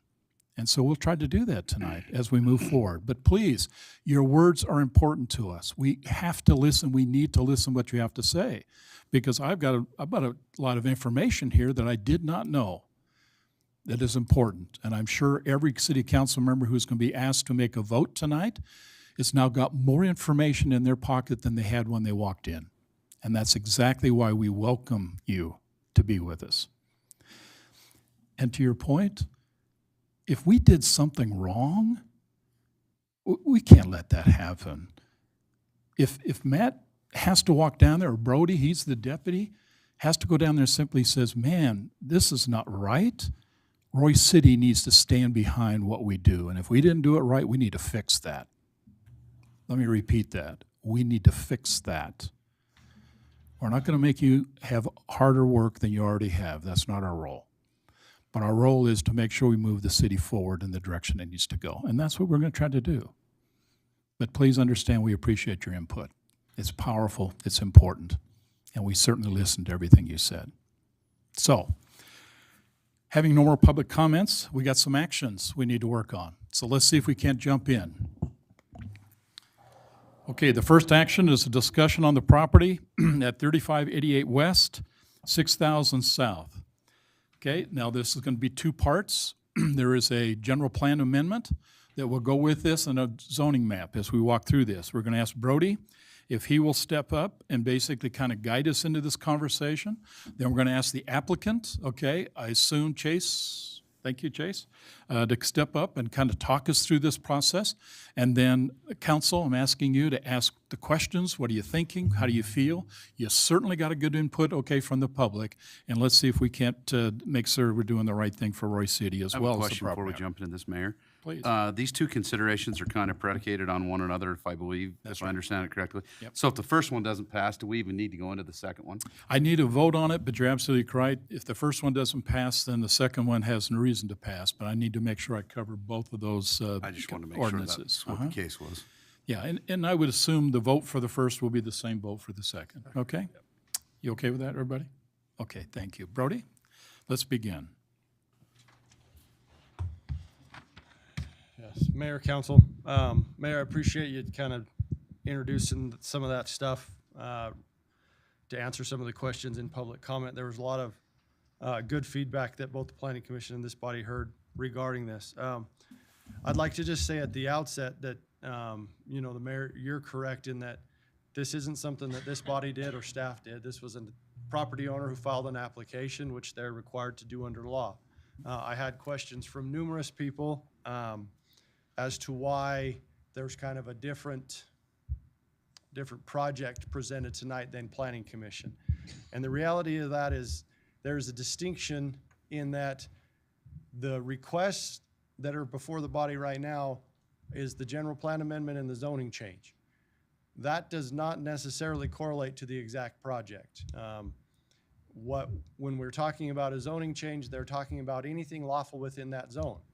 It can be the townhomes, it can be the single family homes, it can be, you know, grass in a shed if that's what fits in the zone. So they talk to Planning Commission as they're required to do initially. The Planning Commission is a recommending body, as the mayor correctly pointed out. It's up to the city council to vote on these two things specifically. The Planning Commission does not have authority under Utah state law to make the decisions on this. Only the city council does, which is why by law it has to be here. We can't send it back. Also, Utah passed a law just recently that requires us to do that in a very timely manner, otherwise the city can get sued. So I understand some of the frustration with the public, but quite frankly, there isn't a choice but to hear this in front of this body. So that's where we are. So kind of procedurally, I would like to lay out, as I think, for the council, your options here tonight after hearing my little spiel as well as the applicant's presentation on what the project they have envisioned, what the options are, and then how you accomplish that or don't accomplish it, depending on what the city council wants to do. So clearly, this body has the decision to say no to the applicant, not make any general amendment plans, and not change the zoning map. It stays as it's zoned is currently. You can do any lawful thing that you want, and the property owner / applicant can do whatever they want with their property under that zone. This body does have the ability to change the general plan and the zoning map. You know, general plans are changed. That is a very common thing in all cities throughout this state. I think, again, we talk about this is an applicant who has asked us to change it because they own the property and they want to change their use of the property. The important thing I want the council to be aware of, and I'm sure you all know this, but when you change the zone, if you choose to, you change that to any legal use of that property. So if we are presented with a beautiful 12, 15 cottage homes, as Chase was calling them, and we rezone it, Chase or the property owner, and I'm not just picking on him, it is everybody, they do not have to build that. They can build any legal thing that fits once you change that zone. I think that's important to note. I've worked with Chase for a while. I'll be honest with you, in the developer world, I find him to be honest and straightforward. I don't think that's his plan. In fact, I'd almost guarantee it, but that is a reality that we have to think about when we talk about these decisions. Once you change the zone, any legal use in that zone is allowed. The third option is a little more nuanced, but this body does have the ability, subject to the applicant's willingness to entertain that, to enter into a development agreement for a specific type of project. So if we said, we don't want to change it to just R4 and allow any legal use within R4 because we don't like that idea. Maybe we just, as many of the public has said, we just hate the idea of any townhome being right there. Okay, that's fine. We like the idea of these single-family homes or a 55 and older community, anything like that. If this body and the applicant are both amenable to that, we have the ability to instruct staff to enter into a development agreement that is project-specific. Why I bring that up in this one is that if there is a middle ground, it's probably the safest way for Royce City to operate on this particular piece of property. I don't think that development agreements are what we should do always for zoning. But in this instance, it's a way, if this body wants to find a middle ground with the applicant, it is a way to lock in that specific project and only that project. So that is an option that is worth discussing. That's basically kind of the three roads we can walk down tonight as we discuss this. I think it is important, and Mayor, I do appreciate, I know Mr. Parkinson received a lot of hate letters this past little bit, and I'm used to it too. Everyone I've talked to has been nothing but genuine and polite. But this isn't city staff doing this. Okay, we didn't just wake up and be like, oh, I think we'll bring this and go for it. This is an applicant who wants to change the use of their property. And again, like I stated, we're required by law to do that. So in the, excuse me, in the packet that you have, the plan, it does talk about the benefits that could be created by this project, by this rezone. There are numerous goals within the general plan that this would help facilitate. It also would help us comply with and have some teeth when we have to report on what actions we took for the moderate income housing plan, which again is not a staff creation, that's a state created mandate that, as we all know, has a lot of TTIF fund implications. So that does help the city in that regard. It helps the city as a whole. As we talk about traffic and these roads and these things that need to be looked at, TTIF is a huge player, so that's not something that I think we can just throw around and sit down. I mean, the loss of the use of TTIF funds would be catastrophic for our next 5 years, and that's just a harsh reality of where we're at. There is some compatibility with that. If you look at other areas in the city, it is not uncommon for Royce City to do zoning and or agreements in where you have a commercial property along a main corridor, and there is a buffer between commercial property and single-family residential only. Buffer being some sort of townhomes or smaller properties. We did that in other areas within the city. So there are some benefits that high level it does provide. I'm not harsh to the negative and potential negative consequences that have been laid out. Quite frankly, it's been laid out for the last hour and 15 minutes, so I won't go into those. They've been laid out well.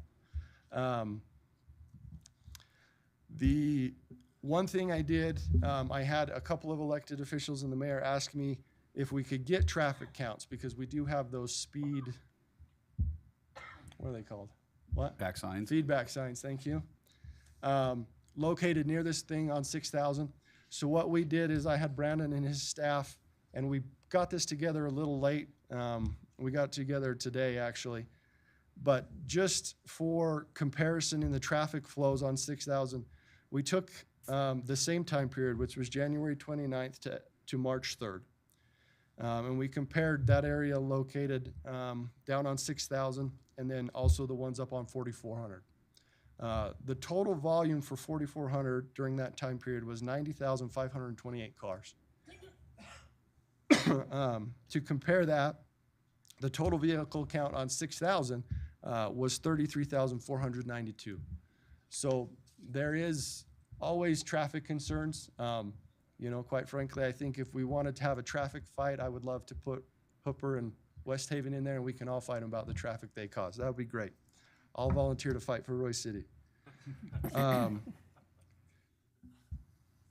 But there, if you look at comparison 6,000, I'm not, you know, just the reality is that it has basically 57% of the traffic that 4,400 has. So that is a little bit of facts as far as car numbers, volume on those roads for the traffic concerns. There was kind of some comments about specific parking and setback and those type of things. And if the council wants, we can go into that with Chase. But I think the understanding would be that depending, again, if we say no, we don't got to worry about any of it. If you rezone it to R4 or anything like that, they'll just comply with what the setbacks are for that zone. Or in a development agreement, we can require certain things, i.e. bigger setbacks, less setbacks, more parking. We can adjust through that if that's the route we go, and we would just need direction from council for some of those, what I would call, you know, more detailed considerations that were thrown out by the public. That's basically how we would address those. So with that, if the council has any questions for me, I'm happy to entertain them right now.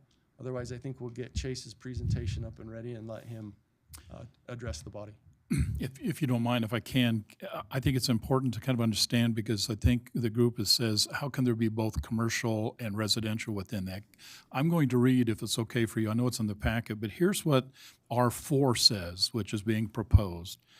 It says, the purpose of R4 district is to provide higher density residential areas with the associated necessary public services and activity. It also is to provide an orderly transition from a pure residential zone to a mixed residential, professional, or business office use.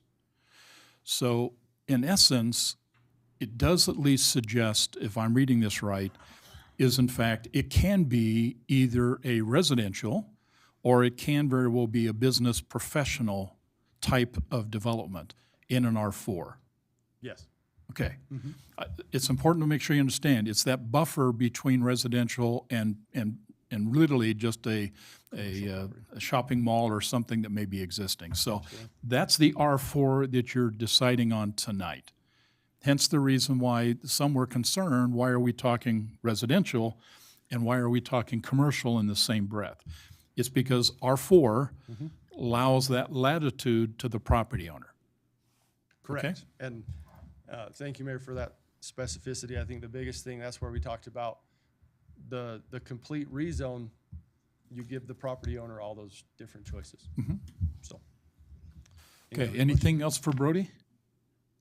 Well, I just want to, okay, so you said that if we vote against this, but we specifically could, if he wanted to maybe make it a 55 and older area, that he would just, we could tell him that's all we want in there and specific amount of homes in there? Yeah, so that would be done under a development agreement, which is allowed to do. The way a development agreement would work is we as staff would basically need a direction from this body as to what the project would look like, what you want to see, and then he would have to look at it on his end as to if it's a project he even wants to do, whether or not financially he's able to do that. Right. But if we could come to a kind of a joint middle ground project, we're allowed to do that through agreement.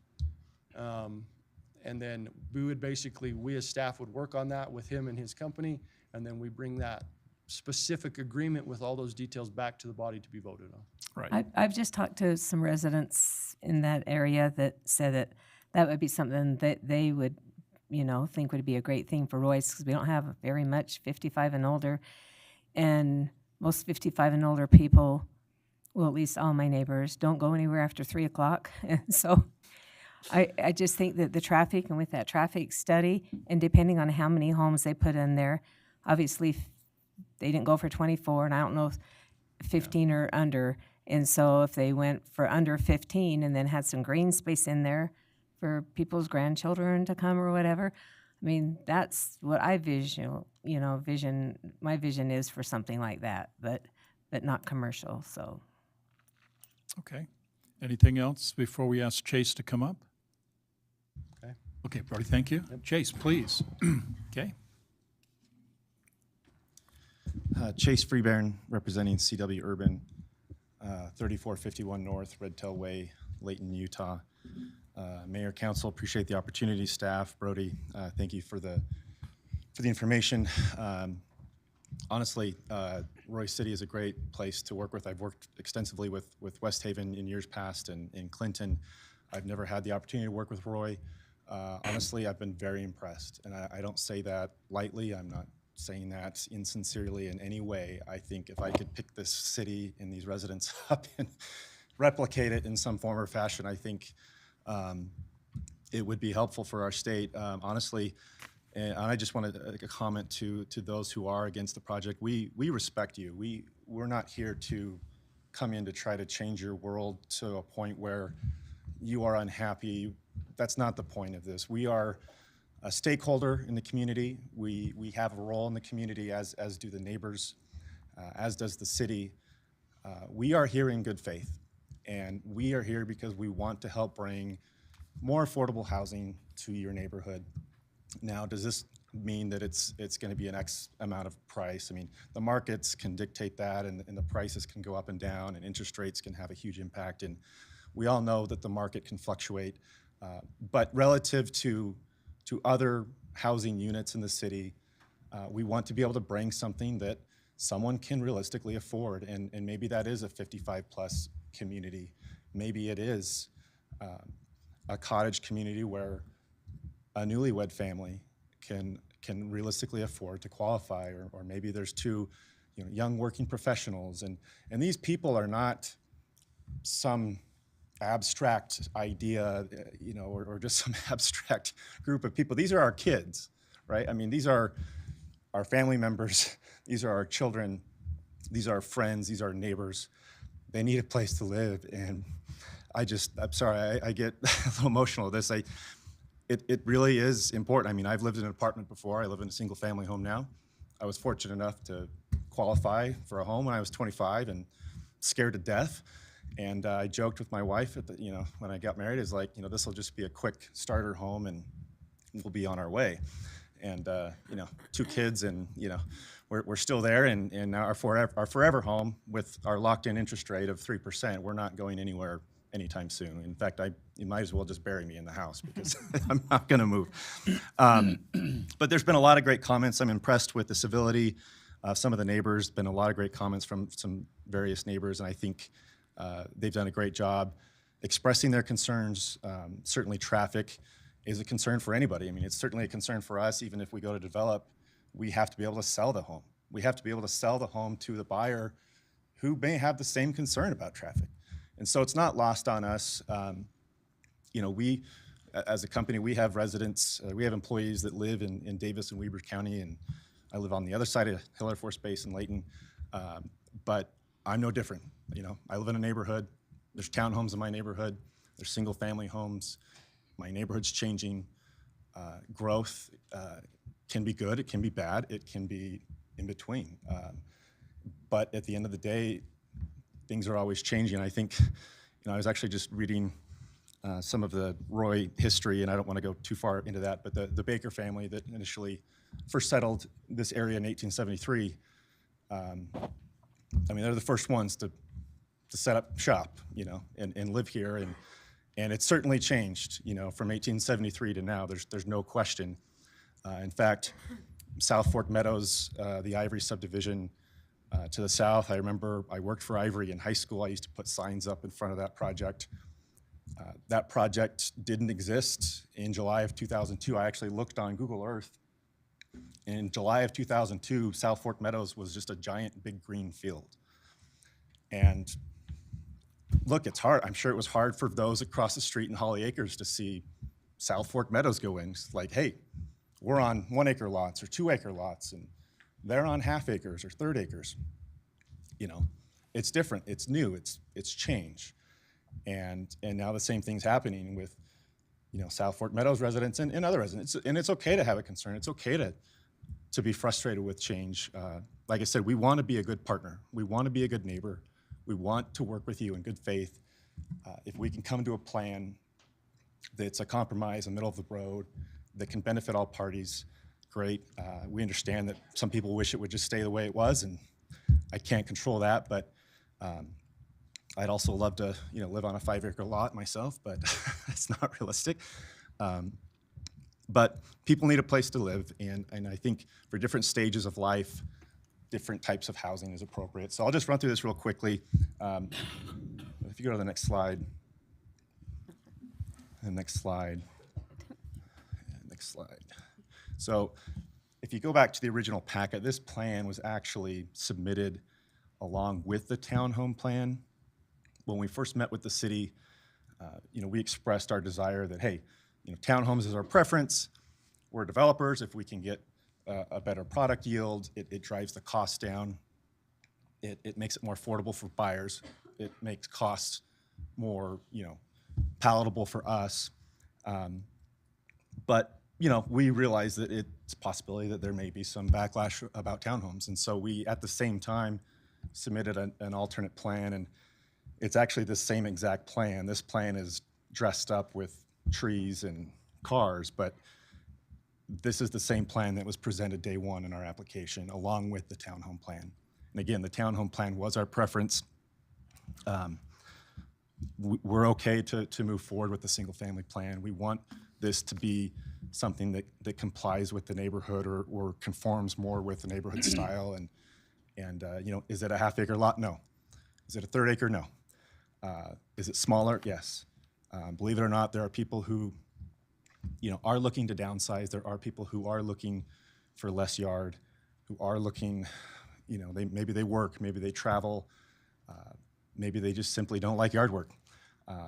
But there needs to be something for all walks of life, and I think your residents and future residents would appreciate this type of housing type in your community. If you go to the next slide.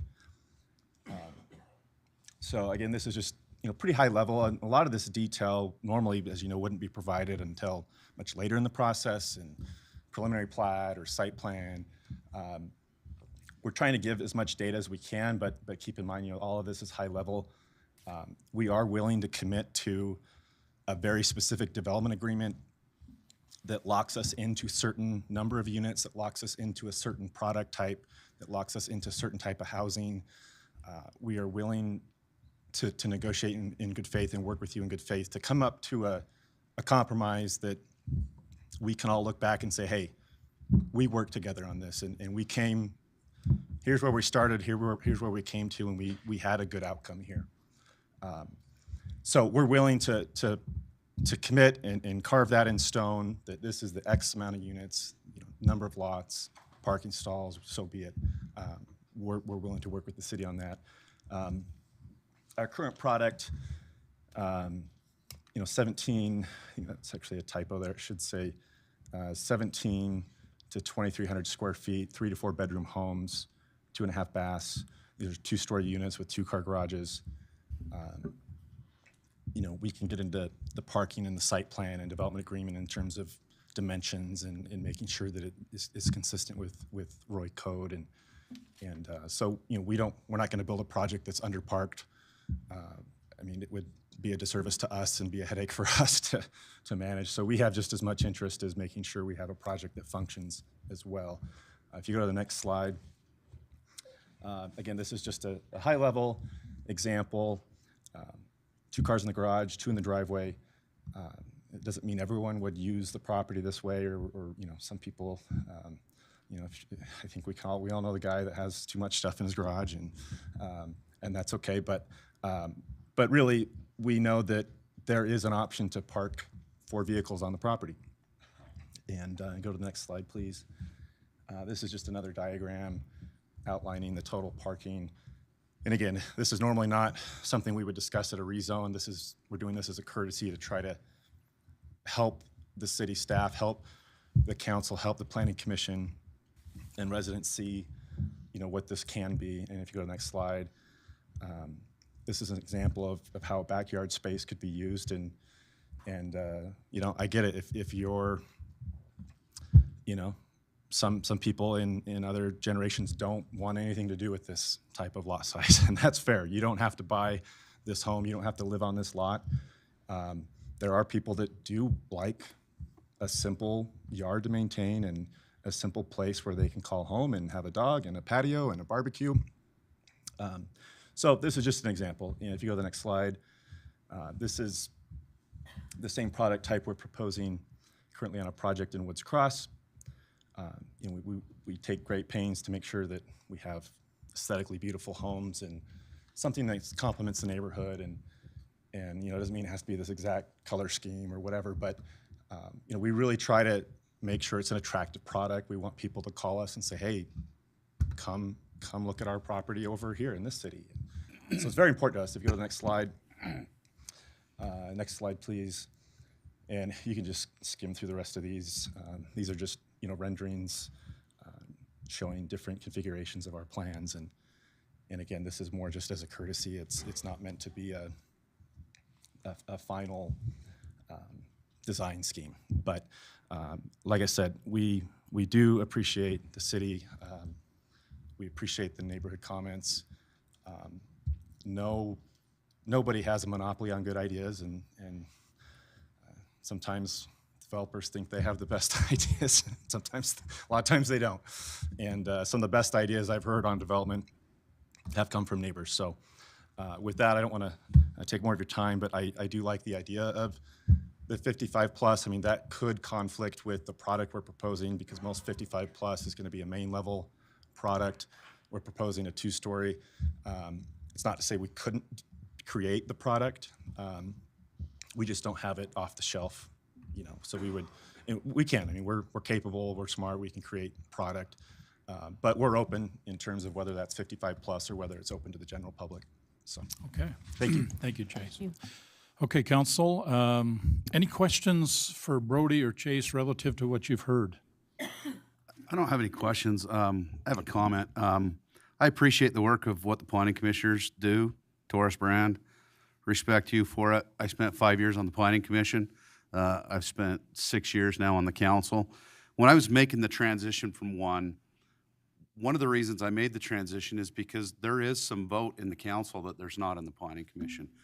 And I was talking to somebody that I highly respect. He's a state legislator, he's a realtor, and he educated me on property owners' rights, that, you've got to do all you can to protect property owners' rights, but you also have to realize that property owners' rights end at their property, that you can't control the other person's property rights. And so I do have concerns about all these people having property next to this development. Another thing that this wise gentleman told me was, unless you have a compelling reason to change a general plan, don't change it. There's a reason why a lot of time and effort went into a general plan. Now, have we made a couple of adjustments? Yeah, we have, because they made sense. Construction was happening in one area, road widening or different things, but I'm not a fan of adjusting the general plan, because how much time did we as council members put into that general plan? The work sessions, the effort that we put into it to make it what it was. One thing that a lot of us talked about is, if we're going to add density to Roy, it makes sense at the train station around 1900.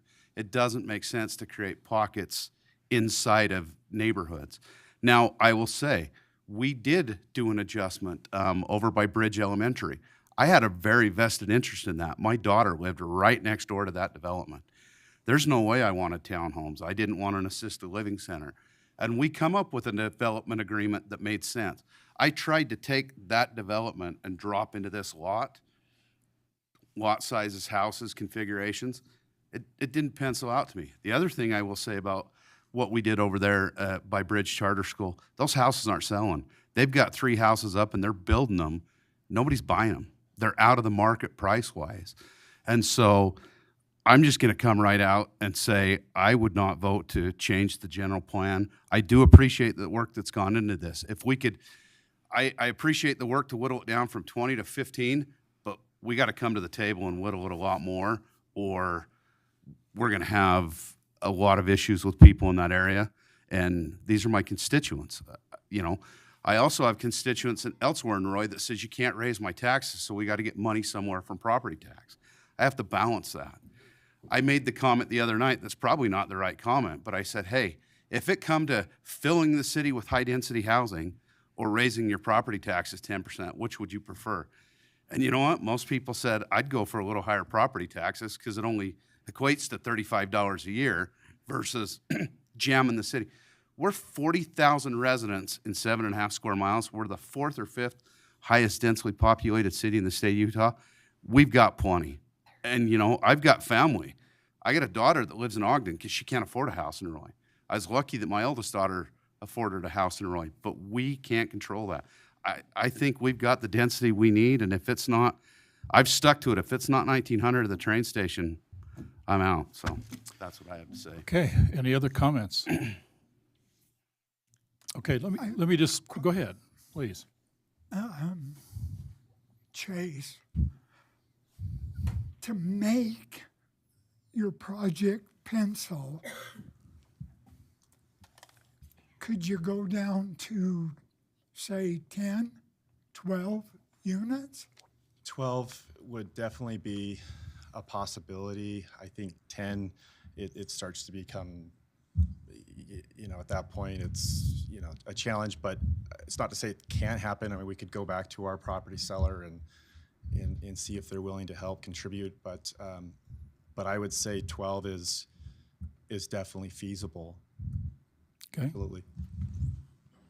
And how much were these going to be a piece? What was the average price of these houses? Well, it's hard to say, especially where we're now adjusting lots and But honestly, I around don't- 4 or 500? Yeah, I mean, if I had to guess, I mean, the more lots you take out, the more that cost goes up. So it's kind of that balance, and you know, I think when we first looked at this, you know, we were trying to get townhomes under 400, which is really hard to do anywhere along the Wasatch Front. Now pivoting to a cottage product. This is not a cheap cottage product. These are not starter homes in any way. They would most likely be in the 5s. And so I think probably no different. It probably pushes you into the higher 5s if you take more lots out, and, you know, heaven forbid we get to the 6s. That's not going to work for us. And to Councilmember Paul's point, I mean, I know the project that he's referencing, and he's right. Those are not selling, and that could be a mix of the seller maybe not being willing to see the market, and also we have 7% interest rates. So it's a tough time. But yes, to answer your question, yeah, we are, 12 would work for us. 10, you know, I'd have to go back and to the drawing board, and it may not pencil, to be honest, but 12 is feasible. Well, so if this didn't work out and the homeowner, you know, this house just stays as it is, Right. and they try to sell it and it doesn't sell, they'll probably end up just losing it, and then it will maybe become an eyesore to that area. And That's the other point is, you know, I'm not familiar with the sellers live out of state, and they don't even live here. And I know, like any resident, they'll want to take care of their property as best they can, but they're not here. And I think they've had it listed now for off and on throughout the last year repeatedly. And you could argue that, oh, well, their price was too high, and maybe that's true. But I do know they tried to enter into or they did enter into a lease to own or lease to buy option with a family that was looking to, so they actually family moved in, they were making payments, they couldn't make the payments, they fell behind, they had to get out of the property and vacate. You know, I'm not saying, I can't say that it will become an eyesore or not. That's not for me to say. We don't own the property yet, it's someone else, but it's definitely a possibility. Well, I remember when it was built. I lived in Roy forever. And when they built it, I thought, what you doing building such a big house on such a big lot? But But you have to go outside to get to the basement, right? Have you been in this house? I've actually never been in the house. Yeah, I Again, think you have that's- to go outside to go to the basement. And I know they added on those garages and stuff, but I bet if you went in, yeah, my friend went through it and this way, anyway. But anyway, I bet it's probably all original inside too, probably. Yeah, there's no question at its peak and prime, it was a beautiful, mansion. I mean, Yeah. it's at one point in its former glory, it was probably a really nice home. Right. Okay. Well, let me just add to the conversation a little bit. First thing I should indicate to you, the widening of 5600 took out 45 homes, and it's going to take 6 or 7 businesses. Most of those 45 homes are gone. Population dropped. I will tell you right now, and I will know this answer on the 21st and 22nd of March, the Utah Transportation Commission will be considering 3 projects for northern Utah. One of those projects is to widen 3500. You don't have to drive on 3500, know that we have a parking lot. Those who live on that understand that best. And which is a good chance, if that gets approved, we will see an expedite of widening of 3500, 2 years ahead of schedule. Because we can't deal with the 24,000 cars a day on that road. It has to be widened. The environmental impact study was done in 2008. It was approved in 2008. And had they stayed the course, it had been 20 years after that study was actually approved that they'd finally get started. And they've come to realization that the widening project, that's happening already in the Davis County side, if you've been down through there, you've seen it, that needs to continue, and it will. What that means is they have to cut 110 or 105 feet somewhere to open up that corridor. I don't know which side they're going to hit, whether the east side or west side, but they're going to probably take more homes. I'm just going to tell you that right now. They've been good. I did not get one complaint from any homeowner when they took any of the 45 homes, not one. In fact, I got 3 complaints from people that wish they could have taken their home. The fact of the matter is that it may happen, further reducing, obviously, the residents. Now, this may seem a little funny, and I try not to make it comical, but I asked personally the mayor of Hooper and the mayor of West Haven and asked them, would you entertain stopping development in your cities? Because the impact of what they're happening in Hooper and what's happening in West Haven has a dramatic impact on Roy. After they finished laughing, it became very apparent to me that what we have to do in Roy, we have to do alone. What we do going forward, we have to do. Hence, widening of 5600, which is well underway and will be completed for the most part on 5600 by this time next year, or by the end of this year next year. And then, without question, a good chance they will start the process of widening 3500. So we're going to see ourselves in congestion. Anybody with any sense is going to basically take a different route than 3500 and 5600, and they are doing that. We are seeing 6,000 saturated,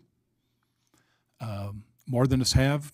If anybody had any sense, they get off 35 and they're taking 4,300, which is adding to the conversation we've heard and coming, and certainly adding to 3,100. We have many in this room that use 3,100 West. These are real issues, but we can't change what is. It just has to adapt to it, and we're doing that as best we can. So my point to the conversation really going to be is that if we're adding a few residential units, trust me, UDOT is going to take a bunch away. And there's not a thing we can do about that. Except I've asked them when we walked into the 5600 project, I asked them very personally, take care of our residents. Treat them fairly. and every indication is they will. And we will carry that same message if we're forced to do the same thing on 3,500 over the next few months. So here's my point. We got a problem in Utah, and it's a big problem. And whether we bury our heads in the sand isn't going to change it. We're 35,000 houses under the requirement or the demand. Let me repeat that number, 35,000. And there's a report out there that says it's probably 37,000, according to the latest report I read in, in the Deseret News. The bottom line is this: I've never in my life, since I've been in office, seen so much activity on the part of the legislators trying to help the cities fix this problem.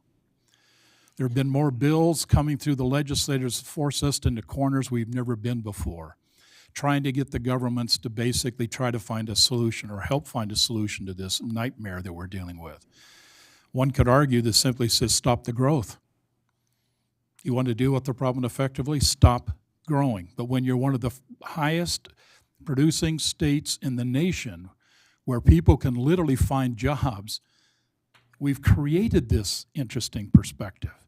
And there has to be places for people to live. You want to know why?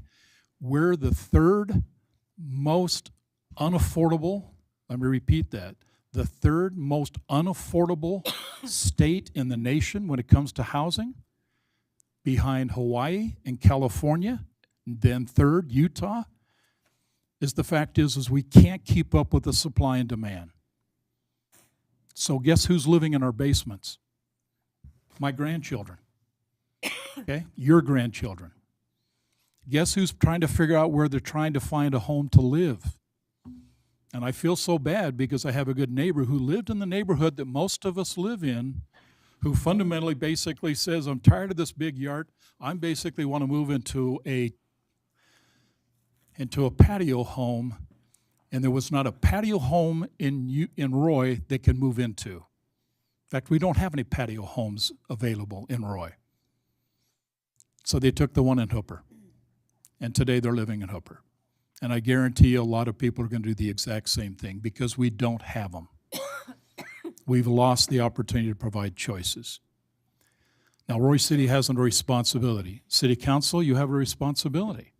You need to look at all sides of this equation, and you need to ask yourself the question, can I provide choices? And I'm telling you, UDOT is taking away a lot of homes, and we got to ask the hard question is, are we going to still have choices for people to make? I will tell you this, and I'll shut up. I've had people look me in the face and says, I've lived my whole life in Roy. It's my home. I want to live in Roy. In fact, they're complaining because they want to be buried in Roy. And right now, we cannot offer them, answers to tough questions because they're just not available. And it breaks my heart that we're going to probably take another 40 homes, when 3,500 gets widened, at least. And I can't stop that. So we got some hard choices, Council, and it bothers me, but we got some hard choices. I think what we heard tonight was three options, and I'll repeat it, and I'll ask you to think about it, and then I'm going to go for a vote. We said we can actually shut it down. Brody said you could simply disapprove this ordinance. You have that choice. You can go up there and simply says we'll approve the R4 as written. Or he waived in an interesting perspective. He says we can do a development agreement and we can specifically identify. And if we say we think we ought to look at 12, patio homes or 12 single-family residential, and this may work for us, he can certainly come back to this council with an alternative that you might consider if it works.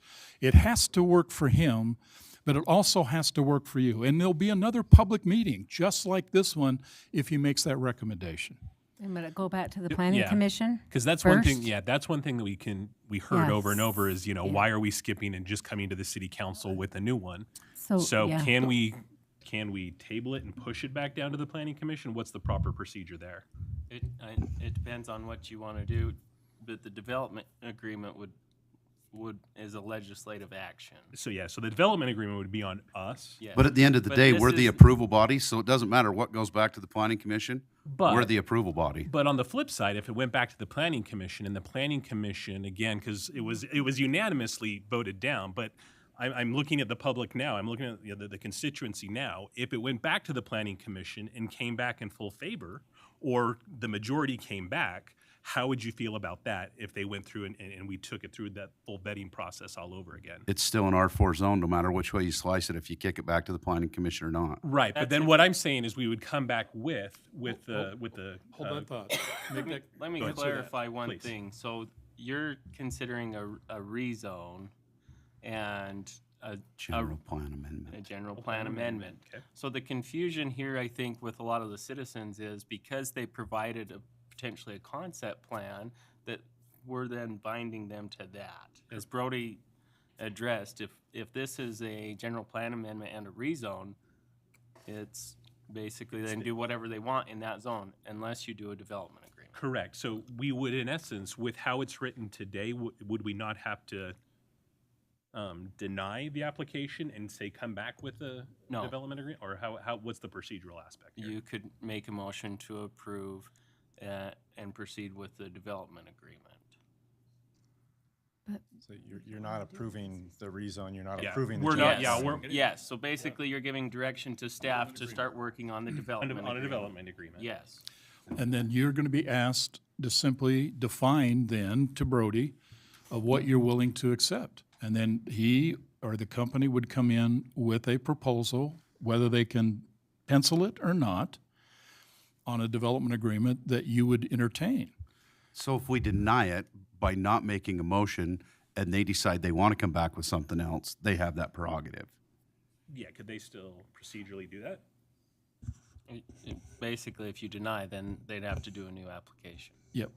It's a whole new application with a whole new application cost, the whole process, because then it's going to go back through the planning commission. I'm just suggesting to you is that the chief attorney says, if you think there might be a possibility here, then I say, then make a motion to drive a development agreement and come back looking at some options based on everything you've just heard. Is that a possibility? So in that, is it a table, the motion, and let him come back, or is it not a table? Yeah, because that's the thing is I don't want to approve the R4, but I want a contingency with the development agreement. It is not a table, it is a motion to basically approve to Approve it. We're still approving. not approve a development agreement, because obviously that's not Yeah, before again, you, but that's it's where I'm going. What's the direction to procedural? staff. So. My attorneys okay, talk to me. That's fine, and I'll clarify as we bounce back forth here. If we decide to say a development agreement, I think essentially what we can do is you would actually deny these motions tonight, but give staff directions to work on a development agreement with some parameters, right? You can't just tell me, go work on a development agreement. Right. And, but if three of you give me direction, then we would work on that development agreement, we'll bring it back, and then the body would vote on the development agreement for that property. Is the lawyers okay with that? That's correct, yes. So if Okay. you, yeah. So I need to take a motion, and in that motion, there needs to be the wording of a development agreement. So no, we need to make You deny- motions on the two resolutions, and then separately, the Okay. county essentially just, With the the secondary. body comes in, it's not even a motion. I need direction from Okay. three, a minimum of three, as to work on X, Y, and Z, and that's where you gotta Okay. give staff. So we're not direction. going to tie that. Because, But if they come back with something that, and we have another meeting like this, Right. and the residents that live by there are like, we don't like that either, then we'll just have to deny that again too? well, you don't have to, I mean, you Well, I would know. vote based on what you think is best Well, for our yeah, city, but right? right. You don't have to You don't- deny it, you just don't make a motion to approve it. Yeah, and we just. But yes, procedurally, there will be another public hearing where we'll talk about the development agreement, what it contains, what the Okay. detail is. And then this body, after hearing public comments, just like tonight, would say yay to the development agreement, or Chase, you just wasted a lot of time and money, go away finally. Right. Those are basically your And his options. developer people might say that anyway. Yeah. And they might, as Yeah. we work on that. Yeah, it might not be feasible, and, you know, if we, depending on the details, it might be too expensive, so. Right. But we would work on that. But again, staff isn't gonna work on that without direction from the council. Okay, everybody understand the rule? Okay. Any other comments or questions relative to the ordinance 24-4? Okay, then, do I have a motion then to approve 24-4, an amendment general plan, future land use map for a single-family residential to a multifamily residential or commercial mixed use at approximately 3588 West, 6000 South? Okay, this is important, okay? I'll repeat one more time. Do I have a motion then to approve ordinance 24-4? Okay. The motion fails for lack of a motion to approve.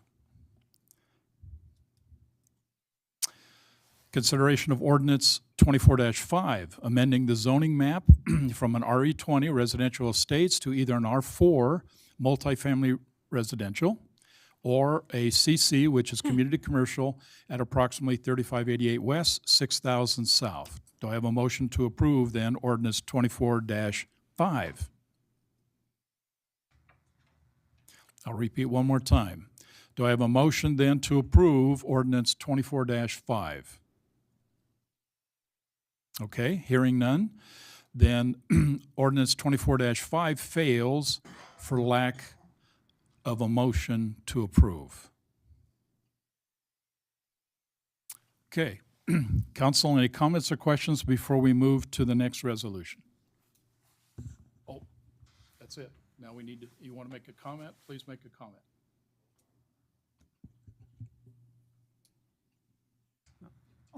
Go ahead. Well, so I understand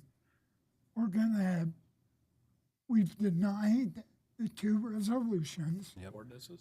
Yep. the ordinances, and we're going to bring this back to the Planning Commission for a look-see once we get a development agreement? No. No, only if three of you tell him that I support coming back with a development agreement. He needs to see 3 nods from you that says, yes, I would like to have you do that.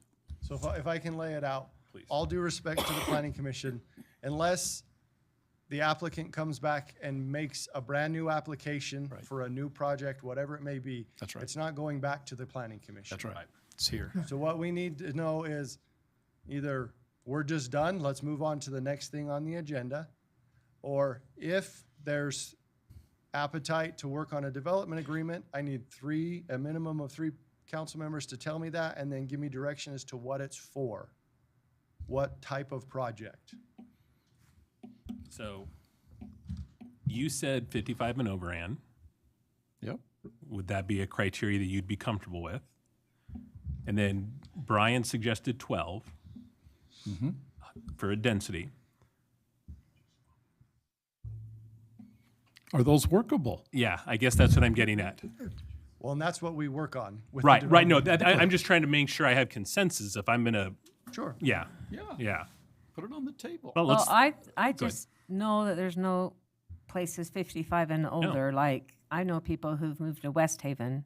Yeah. Just to one level, getting away from stairs and stuff. But I guess, I mean, I think that if he can come up with something feasible, which I don't even know if they can even develop It that, still has but- to pencil. That's the thing, is we want to give him an opportunity to at least come back. Understandably, I know, again, we're trying to respect everybody's rights. Right. The property owner or the developer has an idea and is willing to work with us. And if we drop density and if it can pencil for him, it still has to pass muster, right? So you guys could still come in as a community and tell us no. That's right. So I guess that's all I'm saying is, again, I don't want to poo-poo an opportunity. To Bob's point, to Mayor Dandoy's point, we're losing real estate across the entire city. Yep. That is the tax base that is eroding. And again, I saw some nods when people were like, yeah, you can raise my property taxes 10% if you keep the density down. We're going to have to continually do that year over year if we don't increase the supply that's on the market. So I guess that's the perspective I'm coming from. Okay, so you're willing to support the idea of a 55 or over development Okay. and looking at 12 units, okay, and basically a patio home kind of format? Is the three of you basically want to direct Brody to have a development agreement onto those terms? And then it would come back and have a public meeting again. Yep. And Yep. then we can have input after all the citizens looked at it. Yep. And if it would maybe not be approved again, but at least he wouldn't have to do another application and go back to the planning commission. But doesn't say it's a done deal, but. Right. And maybe they won't even want to even do that. And Maybe that- again- maybe it won't be worth their money. Correct. with Exactly. the, you know, but I just, If you wanted my head nod, it'd have to come significantly lower than 12. I'm at thinking. least 10. I'm even Okay, thinking so lower than that. that's the thing but- is, Well, the number was 12 on Well- the table. So the question is, can you live with 12? If that's that's an things- option, what number can you live with? Because Brody's standing there waiting for us to give him some direction. and that's the thing is, again, the lower you go, the higher the cost of the house goes. Absolutely. And now Right, you're 'cause of pricing the- the 55 and older community out of it. It's not us to dictate cost of housing. Exactly. I know. Right. I know. Right. I need 3. I've laid it out. I mean, if you want to, Well, I just feel he should at least get a chance, and he might go talk to his people, and they might just go, I'm gonna "You're take crazy, that. I'm not gonna do it." But And I'm going to take that as she's saying is, yes, I like that idea. Yes. I see 2. yes. You got your 3. Okay? I still don't think you've given him a good direction on where to go with it, though. It's up to, in my opinion, Got it's 3 up to- that says, yeah, let's work on it. Work on what? What do you want? I think this Well, body that's- needs to tell him what you want. Then tell him what you Otherwise, want. you're going to waste a ton more time Right. coming up with something that you come back with 10 or 12 and we say, Right. doesn't fit. Well, you're not going to get patio homes. They're going to be multi-level. Like, there's no way to Yeah. get that many homes. I don't know. yeah, Again, well, this is giving the developer the opportunity to come back to us with a potentially workable What do you scenario. want? Here's 10 what I to heard. 12, 10 to 12 with a 55. But you can't say unit. 55 with a multi-level. Well, You can or I you guess can't. you can say. Yeah, can you do Yeah, multi-level with 55 and older? Yeah, it's just whether or not the market Well, but yeah, it's whether a 55-year-old would want to. My mother is capable enough; she can go up and down stairs. well, I have. I will just say, it would be a different product type. It would have to be Sure. a different home type. Right. In all due respect, yes, there are those who Yeah. can still handle the stairs, but by and large, let's be honest, most people in that type of product, that type of home, they're going to want a One main level. level living, Right. main level living, slab on grade patio.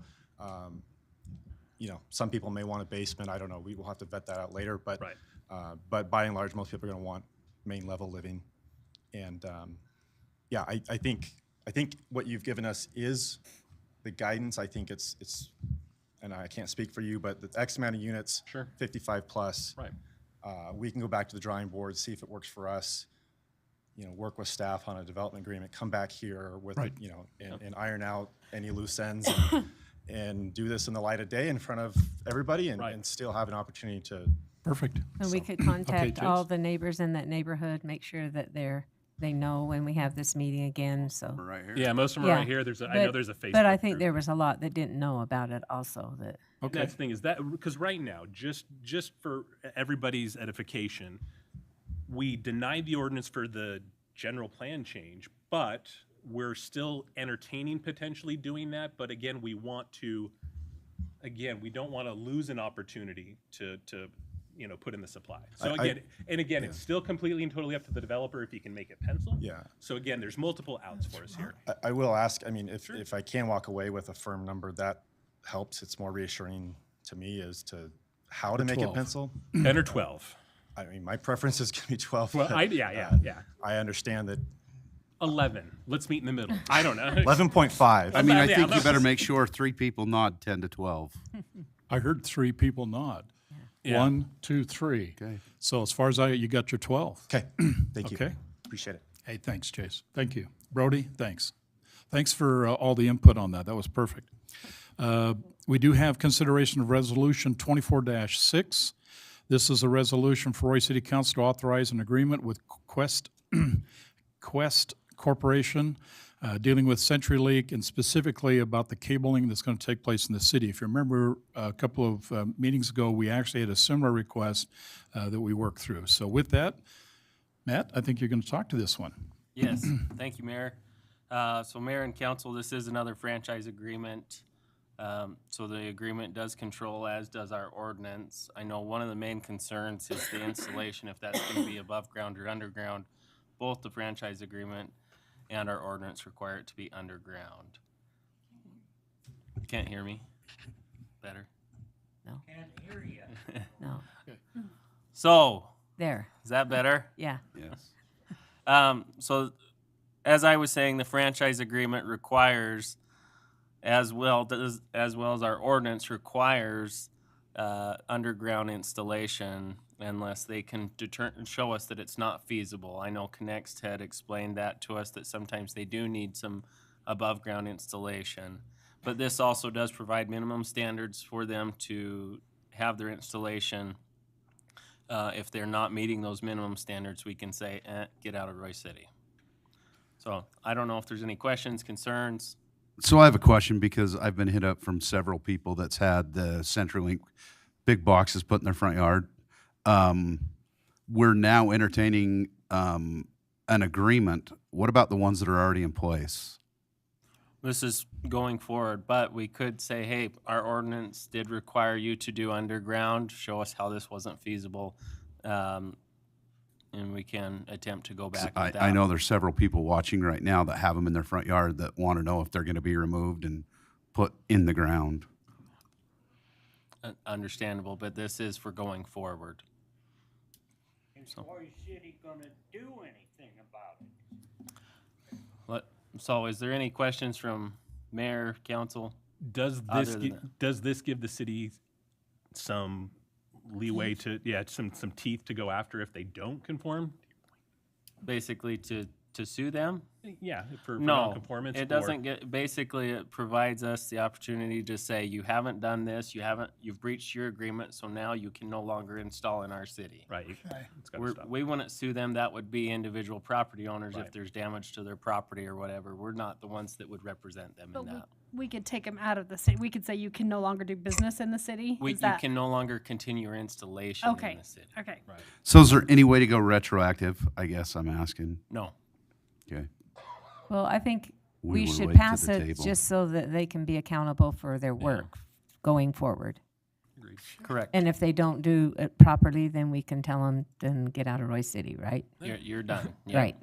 Not necessarily get out, but you're done. Well, yeah, that's what I would Until say, you but. comply. Okay. Okay, but I think to the gentleman's point, he's basically saying, so what about the damage that has already been done?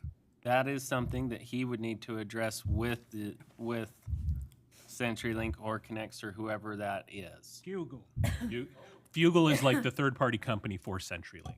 Connext does all their own. Oh, yeah. Yeah. So I will just Who the add heck that. do you call? I've asked for Hold a on, card. sir. Hold on. We don't have public comment Understand. available at this time. So just for benefit of the record, if we are going to open it, that needs to be done by motion. Right.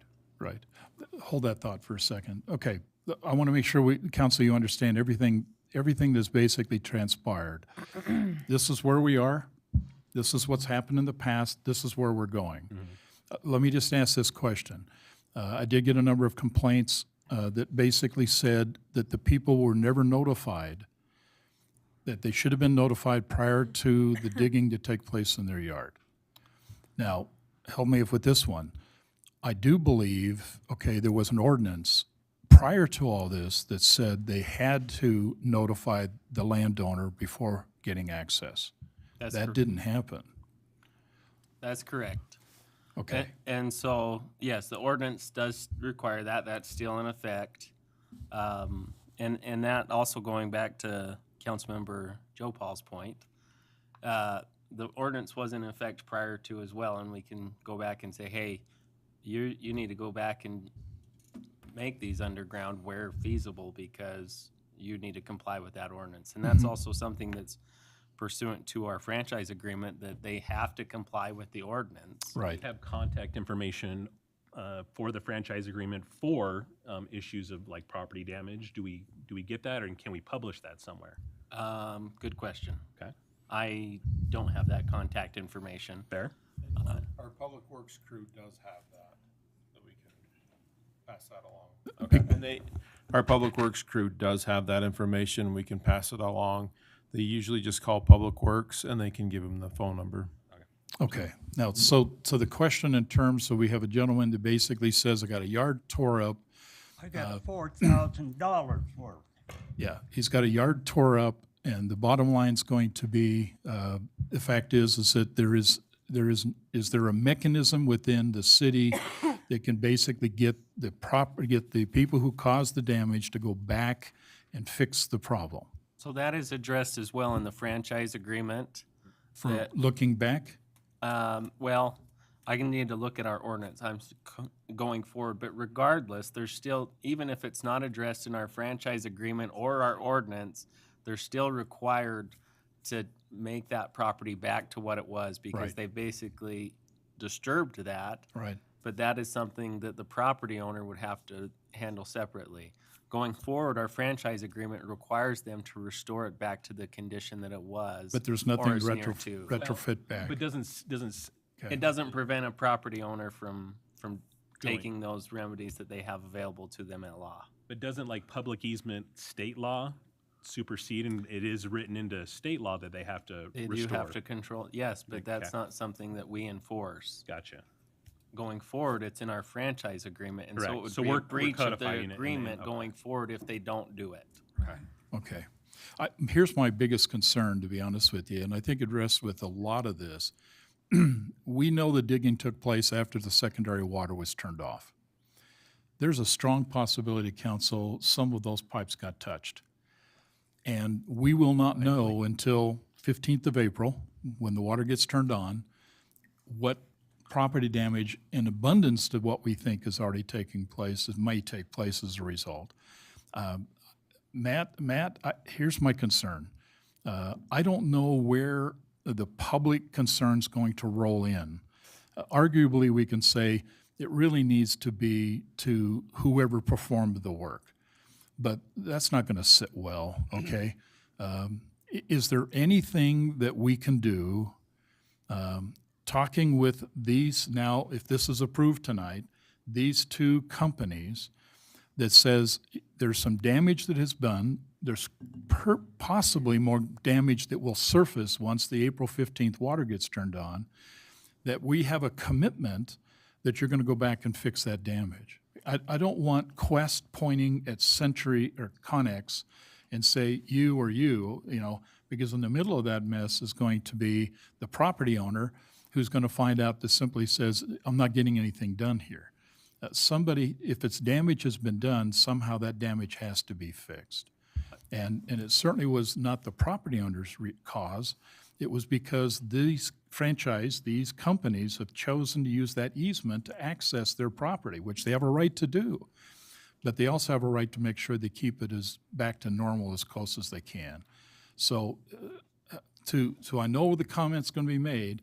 Is there something we might be able to do with these two companies to try to help fix what we heard in testimony today about, and I think he represents only as a fraction of who's going to be knocking on our door.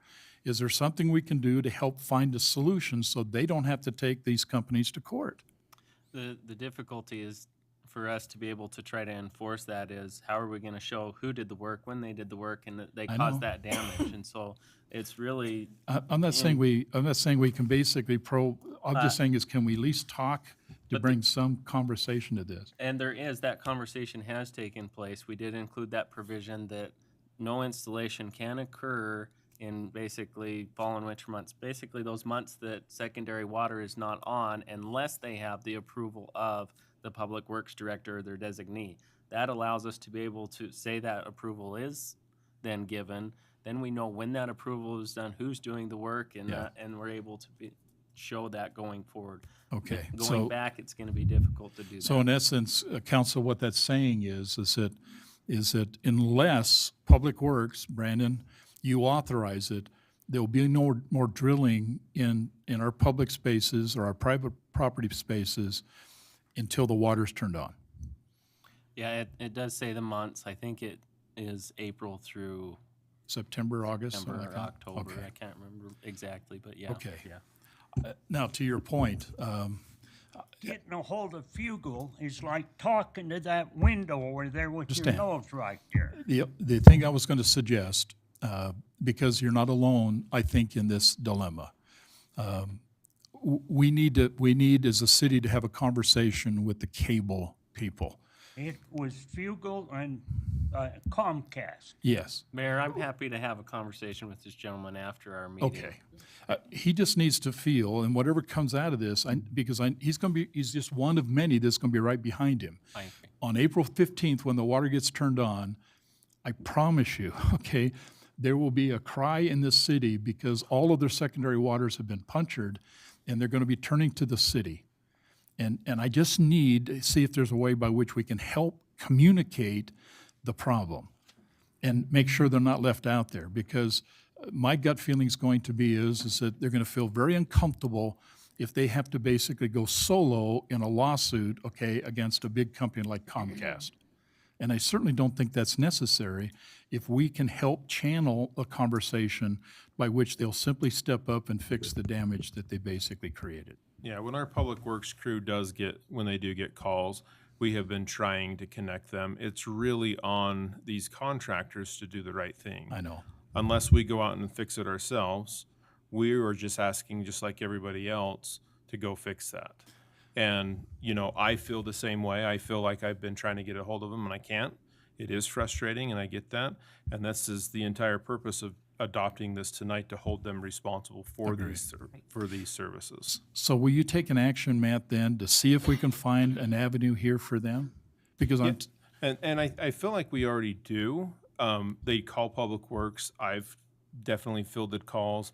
I have given the information. I've talked to Connects. They've come out and they've been very responsible.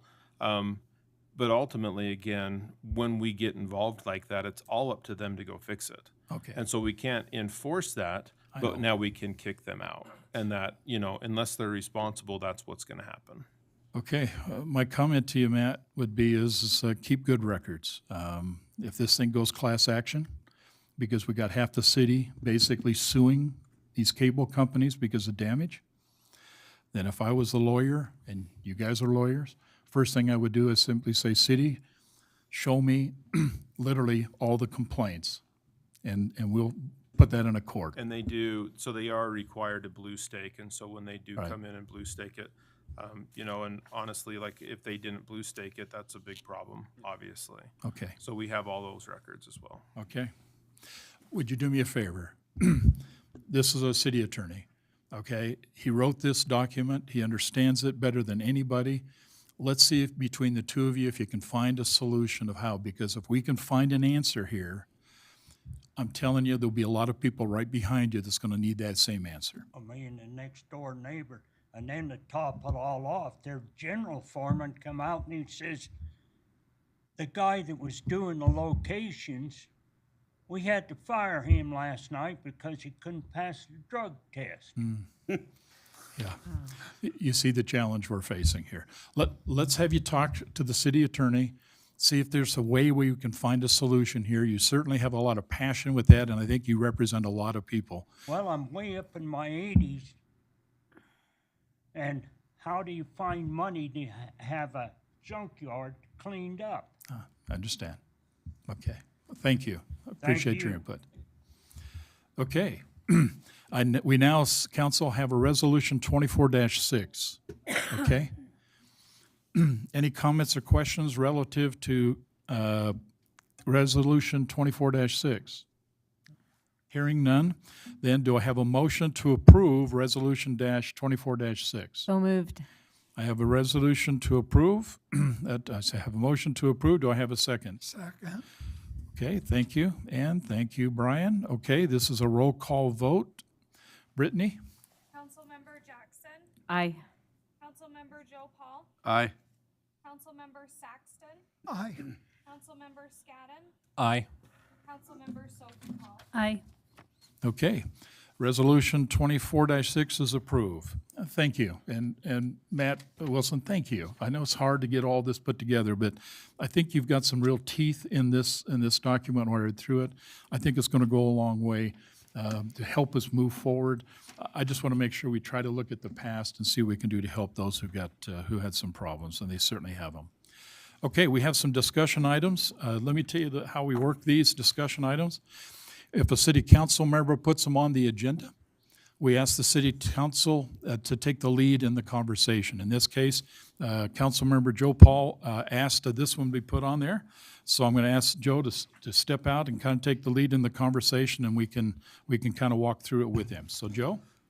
I'll preface this with, I do have some passion about this. I walk Emma Russell Park every day. I've actually changed the times I walk because I want to see when kids are going to school. I want to see when kids are coming home from school. Time for council meeting to be over with, but I can't make my motion yet. I actually drive that area now because I get off at the West Davis corridor and I come down along 4300. So I see the mess that has been created there. I'm grateful for David. We've been in constant contact with each other. That updated information I was not aware of, so thank you. That will actually make this a lot easier once we've got it verified. I'm still going to give the background on it and talk about it. Thanks to everybody that reached out to me and has showed up tonight. The concern of an unsafe crossing was brought to the City Council's attention on September 5th, 2023. Because of that concern, the city hired All Trans Transportation to perform a study in that area.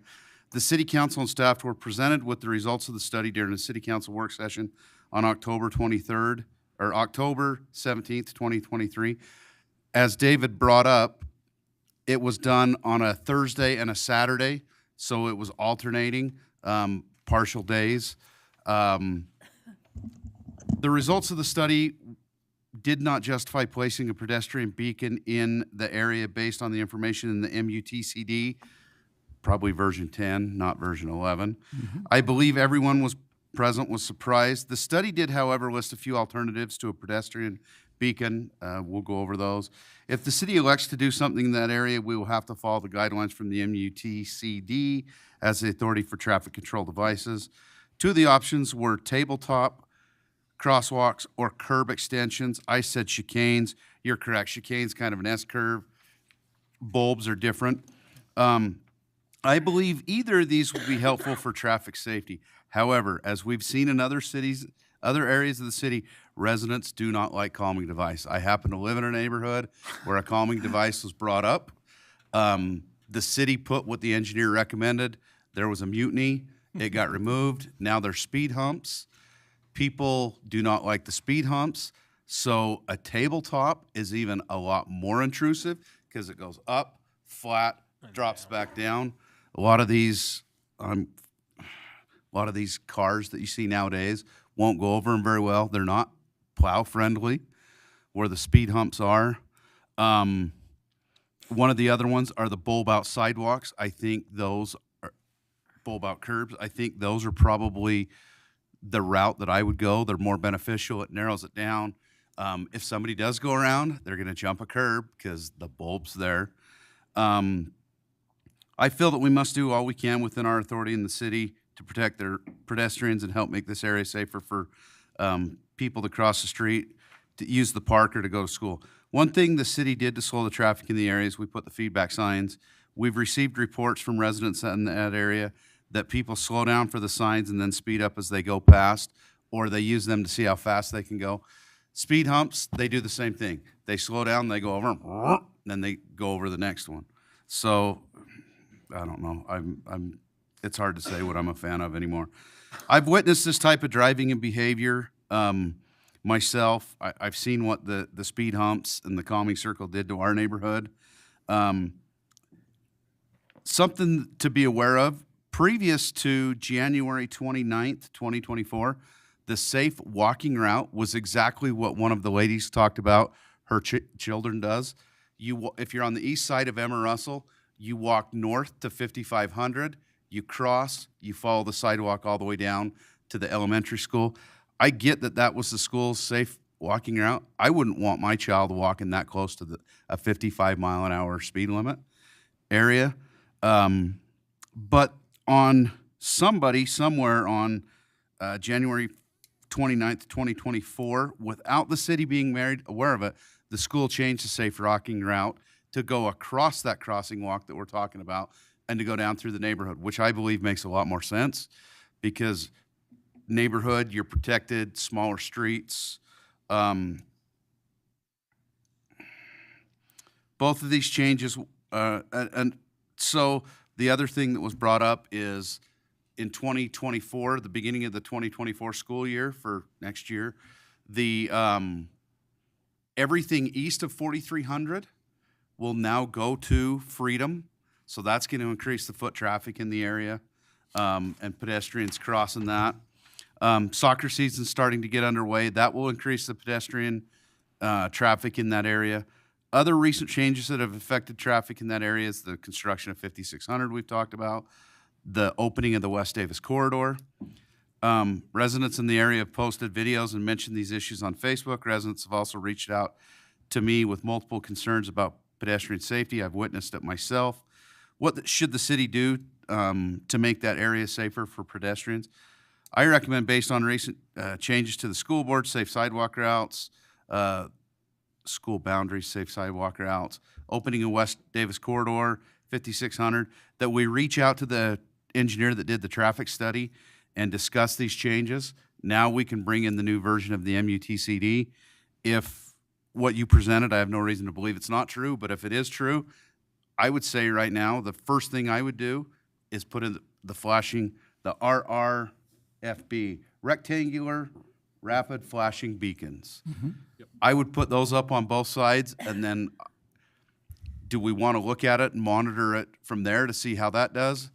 Or do we want to put in bulb out curbs? There are some things that's on this presentation that we can look at. Brittany, do you want to go to the next one? Can you make that, there you go. Let me just, Joe, let me just see if I can add to this conversation, because I think there's a couple important things I want to share. First thing is, make sure those who do not know, this is the crosswalk in question. To the right is the Emma Russell, to the left, obviously, is the subdivision. Next chart. This is what you see if you were driving, okay, down here. If you were right there where the car, what appears to be the car that was in front was filming, or the one right behind him filming, to the right we had the appropriate indicators of this crosswalk. To the left is the same thing.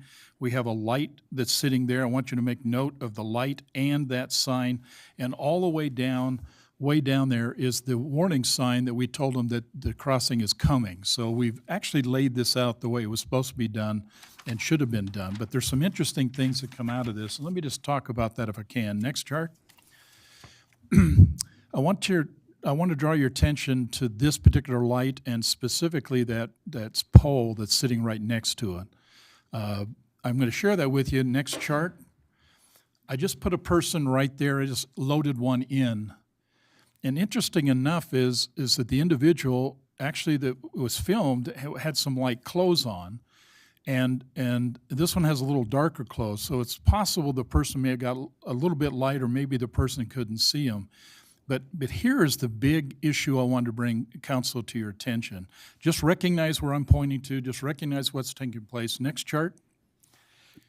If you looked at the video, this is the troubling part. That young lady was standing right there, and 7 to 8 cars coming from the opposite direction went right past her. Right past her. Certainly the 2 cars up there, the one that had the camera, one in red, the one that yellow, was sitting there waiting for this young girl to step out. But the bottom line is, while they were waiting, 7 to 8 cars went right past that young lady. And I'm sitting there thinking, as my heavens, couldn't they not see her? She's right there. Unless, if you look where she's standing in the video, she's standing next to the pole. In fact, she's standing next to both poles. I'm not so sure that young lady was just not seen by those cars. Faded out by the pole. Faded out by the pole. And she literally was taking her life at her own risk. And why she stood there, luckily for us, is the fact is those cars were not stopping. My personal opinion is they didn't see her. And they didn't know she was there. And she didn't know she was there. Hence, the flashing beacon would indicate Understand. that there's somebody in the crosswalk. Now, you got the 2 cars in question. If I was there, and seen two cars sitting there, my first impression would be is they're turning left. Yeah. And what do you do when you come up on a car that's turning left? You go around You it. go around them. Yeah. That's not untypical, okay? And so as much as I'd like to basically, Chief, say go arrest those 6 and 8 cars that went past those, there's an argument that simply says, why did we allow the 7 to 8 cars go from the north to come past this young girl when she's standing right there ready to cross? This was a disaster waiting to happen. And I think the real reason why is because they just didn't see this young girl. Yeah. Okay? Next chart. So let's take to the point now, let's ask the questions that Joe was talking, because I think there's some value in this, Joe. The areas that he's talking about.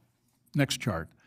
This one, if we put the raised crosswalk on there, it's going to be a little bit of a bump. You're absolutely correct. It's more to bump. Yeah, but when you basically make that turn and you're making a turn, all of those tires are going to be bumping. And if you got a trailer, you're going to be bumping. Those are very aggressive. It's doable. I will tell you right now, Roy City will get some complaints. Roy City will get complaints. We always do. But that will calm down if the decision from this council is to go ahead and put a raised crosswalk. It'll calm down and people will become accustomed to it. Next chart. Certainly, if you put that little sign out in the middle, which is another recommendation that was there, you see the sign on the left-hand side, very effective, okay, but it's going to get hit a lot of times. So I would say, Brandon, if we move in this direction, just have a few spares because it's going to get mowed down, okay? No fault of the person, but the bottom line is it's a target right there. And the bottom line Those turn is them with that a trailer, they're going to run. they're going to run right over top of it. Okay, so just recognize it's doable, but there are in fact requirements to replace. Next chart. If we look at those, the best way I can define it is those bulges that come out on there where we re-pour cement. Man, that's going to get really restrictive, particularly on that front. And you certainly are going to have to take away literally that person's front yard or front parking space. It may be restricted anyway because you'll get a sight distance issue here, but Well, the bulb out ones, you would kind of put them on both sides to where it narrows up. But the problem with that is you've got that street right there. That's the and problem. if you put a bulb out on the Emma Russell side, anybody turning is potentially going to hit that bulb out. That's where chicane, if you put one on each side, it kind of creates that little S curve, but brings them together so you keep them in the lanes. You're absolutely correct. There's some challenges to that, and I'd strongly recommend council not to move in that direction.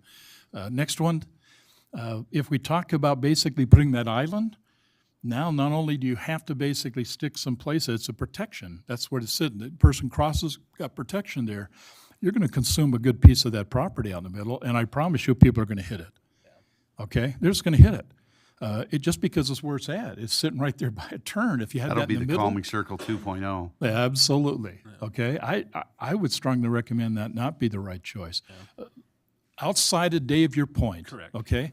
Next chart.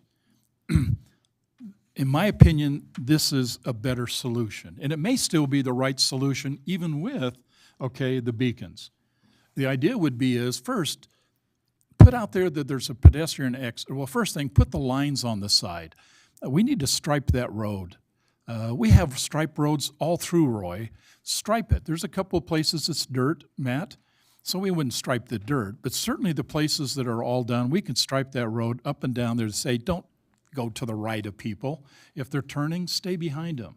Second is, stop here for the pedestrian. There's little symbols. You see those little diamond kind of shapes there. Those are pretty traditional. We see those all over the place. Just simply tell the people to stop back there. Stop. Don't wear those cars sitting in the middle of the intersection.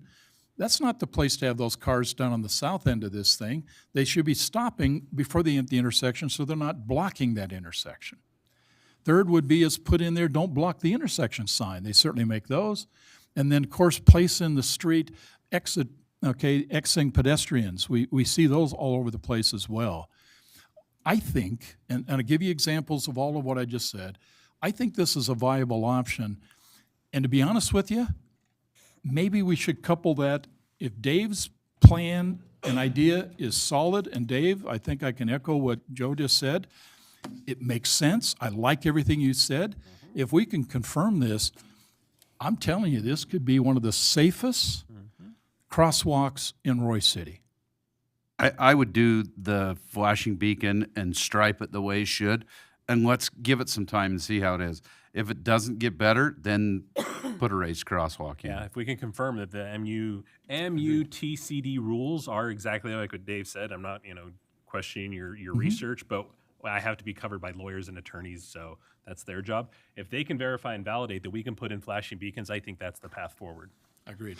That's And I would agree with striping it, and Yeah. then let's watch it and Yeah. give it a month or two and see how it is. If it's still a concern, then jam a raised crosswalk in there. Yep. But So Brandon, even those how that want the long- raised crosswalk will not want it once it's in place. Oh, I it's terrible. guarantee it. So do we have flashing beacons like in the warehouse, or you have to order them in, or? Say that louder, I didn't hear it. Okay. It's 8 weeks. Well, considering if they did change it, we may want some spare ones because this is going to be a common Yes. issue, Yep. just like speeding. Yep. Yeah. So you also mentioned stripe it. Does that mean the fog lines that you wanted striped down the side to make it illegal to go around, right? Yeah, because they're Just going to around make right sure. now, and if that striped line is, Chief, you know the story, if there's a striped line, they can't Correct, that would go be. around it. Yep. Well, they're not Okay. supposed to. So let's keep them in the lane, okay, as best we can. And I think some of the things we got up there will do that. And then most importantly, if we can put those beacons up there, let's put the Fresh coat of beacons, let them paint push. at the crosswalk, the Yeah. lines at the crosswalk. I don't know, you've got on there, stop here for pedestrians. Mm-hmm. Can we paint a white line of where you're supposed to stop? I think a stop bar is just for a stop sign, isn't it? Yeah. So how soon can this be approved that we can get them ordered? Tonight? You So, can have us order them. We can, yeah, Okay. because if the rule change is correct, to Joe Paul's point, we should have these sitting on the shelf for. All right, I'm gonna jump in Go real ahead. quick. I would just say with the discussion, if we want to put the beacons up, I would just say conditionally approve it upon Okay. our review of whether or not it's lawful under the That's new what was gonna be guidelines. my Yeah, that would, yeah, I was recommendation. gonna say, that's the That's direction what, I was mean, headed. everyone's talking about it. Approve it Right. conditional on verification of the The MUTCD, We need it set. chapter 4J and 4L, 4S03. I Version took some good 11, notes, version- so I can was go it home and version- research it. Version 11? Okay, Matt, are you okay with that Yeah, going I'm- forward? Yep, I was, like Councilmember Paul said, I was shocked that the original study came out and said what it said. Okay. Yeah, we're fine with that. Sophie, are you okay with that direction? Randy? Brian? Okay. Joe? Ann? Okay. Matt, I think you got direction. Okay, let's move forward with it under the assumption that we get full agreement that it's legal. Thank All you. right, and then the fog lines as well, my understanding, you have to be 55 degrees and warmer at a minimum. So we'll have to wait to paint those lines or until just it's do it warm. before Friday. I just want to say thanks to all those that Yeah. brought this up. I've said multiple times, and so has the mayor, this is how things get resolved in the city. I understand Facebook's a good avenue, and I've used it to message back and forth. But really, when you have concerns, this is the forum to come to council meeting, bring it to our attention. We've got emails, we've got phone numbers that are publicly listed. Send us the concerns, but really try to make an effort like so many did tonight to be here and speak up about it, because this is really I don't like to use the term power, but the power is in the body of the council. So as things are brought to us, we can make decisions and move forward. Well, especially now that the boundary changes, all those kids, new kids are going to be going to Freedom. Something's got to be done. And that's the thing, is very, like, it was crazy to see, like, the traffic numbers, what was it, 3 times higher than what it was when we did the traffic study, just with our speed signs now. So that's. Well, the West Davis corridor opened. Exactly. And yeah. I We- come we home s- on that at about 4 o'clock every day. And we you said can't that was believe- going to be, the traffic pattern was going to change when that happened, and we're seeing that. Wait till 5500 has an on-ramp to the Oh, West yeah. Davis corridor. Oh, yeah. Or West Weaver, whatever you're going Whatever to it's call gonna it call once it, it yeah. gets here. Okay. Cool. Matt, you got your directions. Okay, thank you. And thanks, and Dave, again, thanks for bringing some things to our attention. That was important. Okay, thanks, Joe. We do have a yard of the month, kind of a draft policy that's in front of you. I think you had at least, this is probably not the first time you probably have seen this, but is there any comments or questions relative to moving forward in the Yard of the Month plan? No, I read the whole thing, and I think that you did a great job, Mayor, and I'm ready to go on with it. Move forward, okay? I just know that for those council members, I just want them to know if they're ever on vacation or out of town, have two former council members and a citizen, that if you just let me know or let one of us know, they can fill in for you that month. So, And that's important, because one of the challenges we did find from last time is that your availability. right. And please, if there's options or choices, let's take it to the beautification committee. One of us that can simply says, hey, we did this one, we'll do another one. We can certainly help to keep the program moving. But Suzanne, you sound like good with it? Yeah. I like Sophie, it. how do you feel? I like it. Okay, I don't have Randy? enough energy left to discuss it, so I'm good. You got my thumbs up. Good. Randy? Yep. You good? Brian? Oh, yeah. Okay. We'll take that as a go, and we'll move forward with that policy then. Thank you. We have city manager and council report. Matt, we got a list here, so please go bear through with it. me. The dumps will be open at Public Works, April 15th through the 27th, Monday through Friday, 6:30 a.m. to 5 p.m., and then Saturday, 8 a.m. to 3 p.m. Also, I wanted to provide you all with an update. As you know, the mayor and I have been working with Weber Human Services, along with other city managers and mayors from other municipalities. A couple Fridays ago, we did have a meeting. The conclusion of that meeting was to say to Weber Human Services that all the municipalities felt like the county is the one responsible for the senior center, and that they need to make their decision and then notify us of their decision. However, I did get word that in the Weber Human Services board meeting, that it was said that they're going to RFP the senior center. Now, I don't know what that exactly means, because obviously we haven't seen that RFP, but certainly we'll bring that back to the city council. Just wanted to give you an update on that.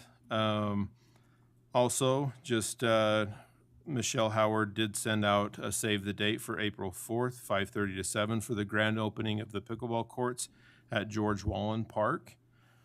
Please come out to that. Also, another save the date that we sent out March 30th.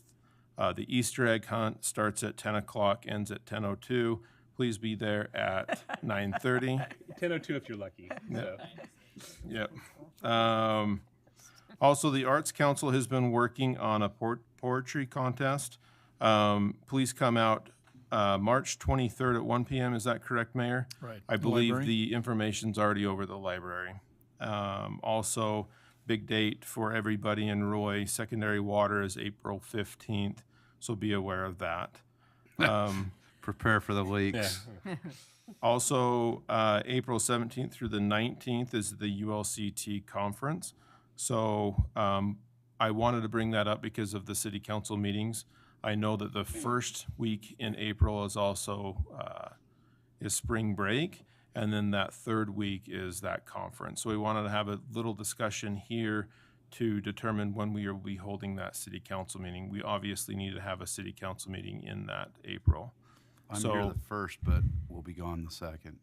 So y'all, who's here on the this will be the 2nd of April. Who's going to be here?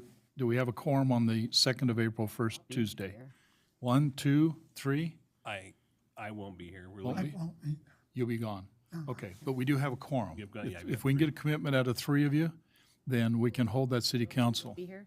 Oh, and Sophie, so Yeah. 3 of us. I mean, Okay. I can be remote if Yeah. absolutely necessary. Okay. But, I mean, No, I I know how think much- as long as we got 3, we're required by law to have a city council meeting at least once a month. If you're going to be here, we'll go ahead and plan for that. Now, that brings up the second part of the conversation. What about the 16th of April? Yeah, so we can definitely hold that. Myself and Brody will be gone down at the conference, and then it's the day before that you would be traveling down there as well. I'd be happy to remote in as well if there's items on that agenda. Would you prefer not to have a city council meeting on the 16th? Yes. Yeah, that's Yes. fine. Yeah, because we're Okay. then unless there's something critical that drives it different, we'll make arrangements not to have a city council member on April 16th, but we'll hold it on April 2nd. Okay. Okay with that? Okay, cool. Okay, Perfect. thank you. We'll make note of that. And then also, he is not here tonight, but we did send out, Jody Fussman sent out Ross Oliver's Public Works Director's retirement. He is retiring at the end of the month, March 27th, 11 to 1 o'clock. We'll be having a lunch down at Public Works for him. Please attend that. Okay, perfect.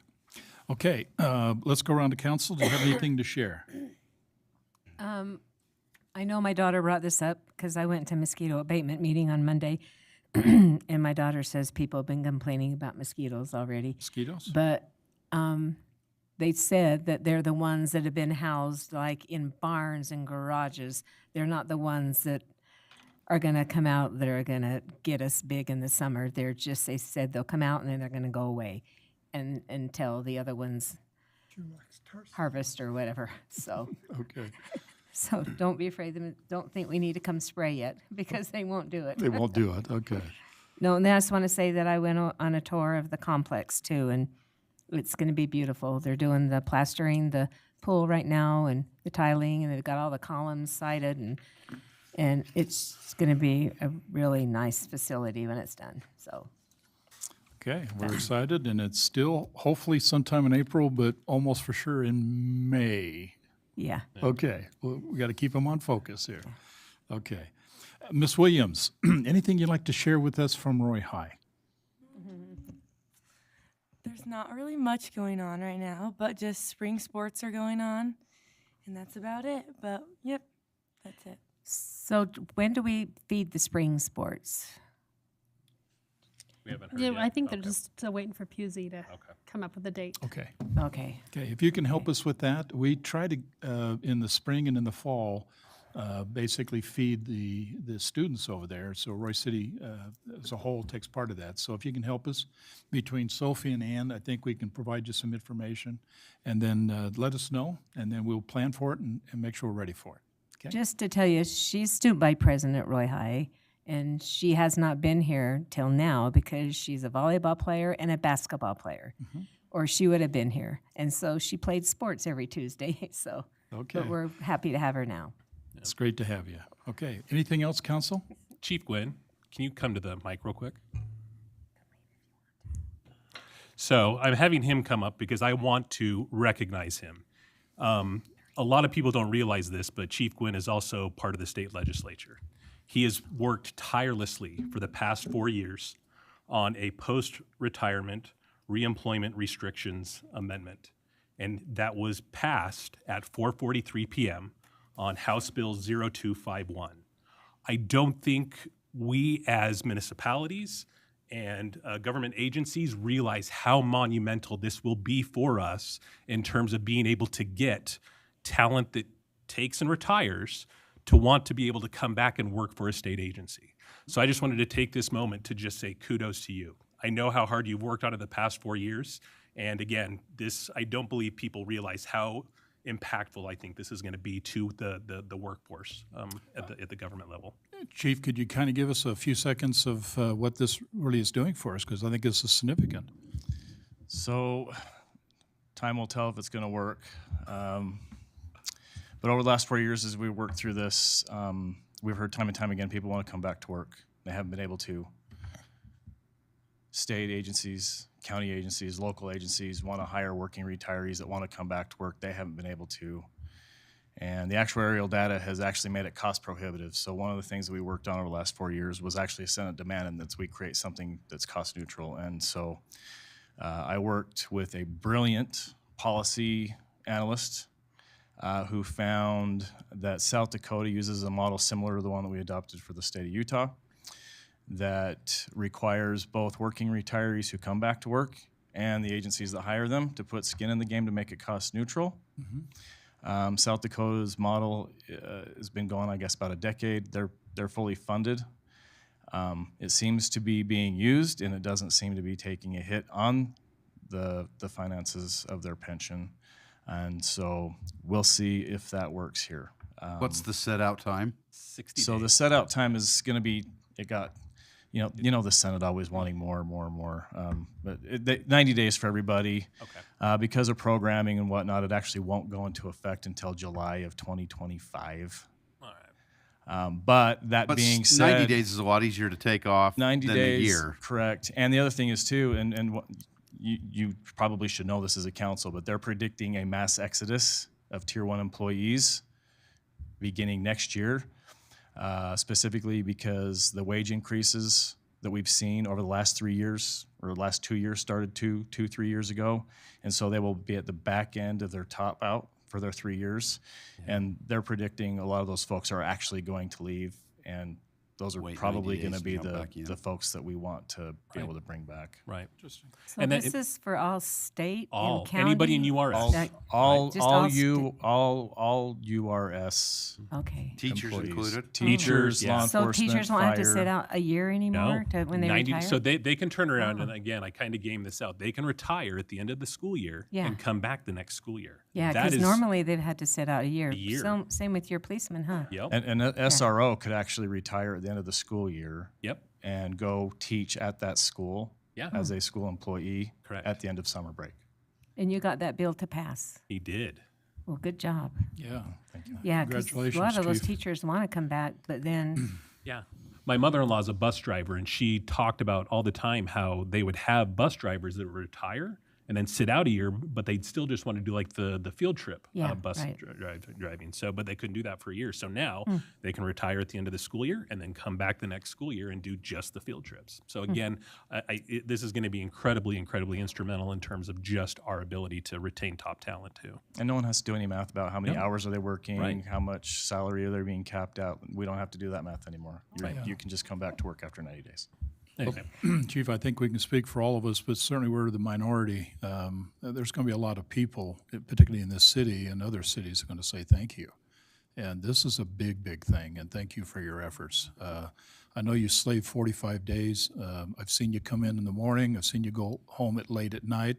You're always checking in with your team. I mean, I don't know how you pulled it off for 45 days, but you did a great job. And to pull this off in that legislators, okay, well done.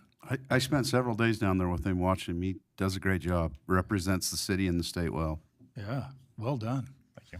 Okay, thank He you. didn't know I was going to do that, so thank you. I did not. Thank you. Okay, council, we do have a RDA board meeting shortly after this. I'll give you 5 minutes, but do I have a motion then to adjourn the So city moved. council? I'll second it. Oh, I'll How third, did fourth. I know that? Okay, all in favor? Aye. I, Aye? Joe. I made the motion Okay. half an hour ago. I know you did. Any opposed? Hearing think so. none?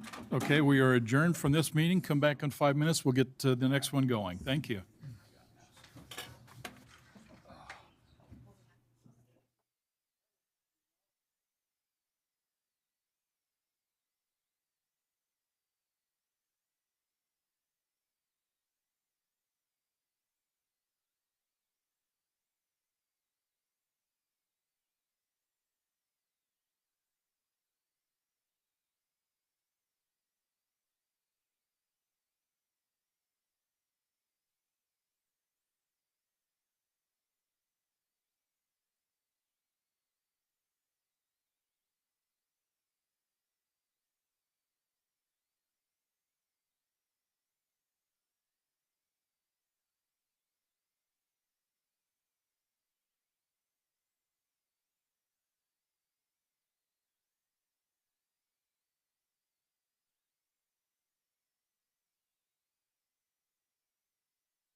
Okay.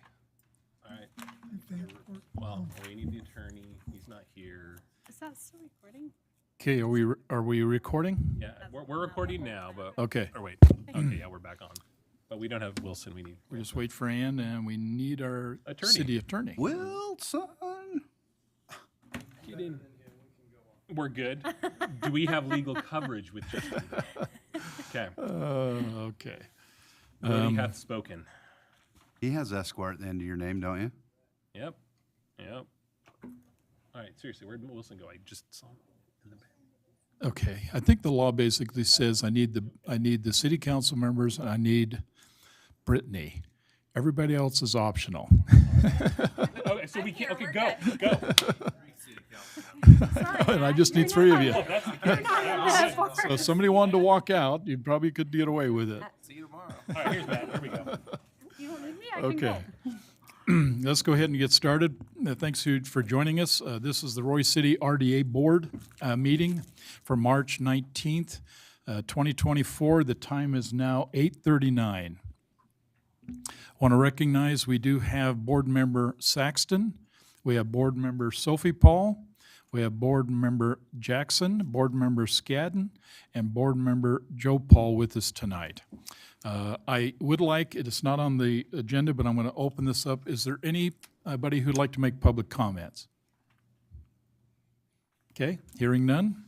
No public comments, okay? We run most of the public out of here. I think we did, okay.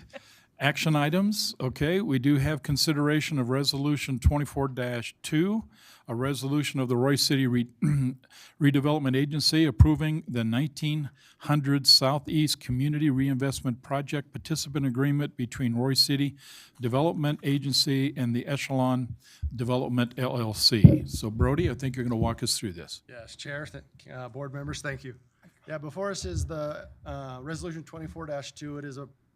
It's basically a TIF participation agreement between the RDA board here and the Echelon Development.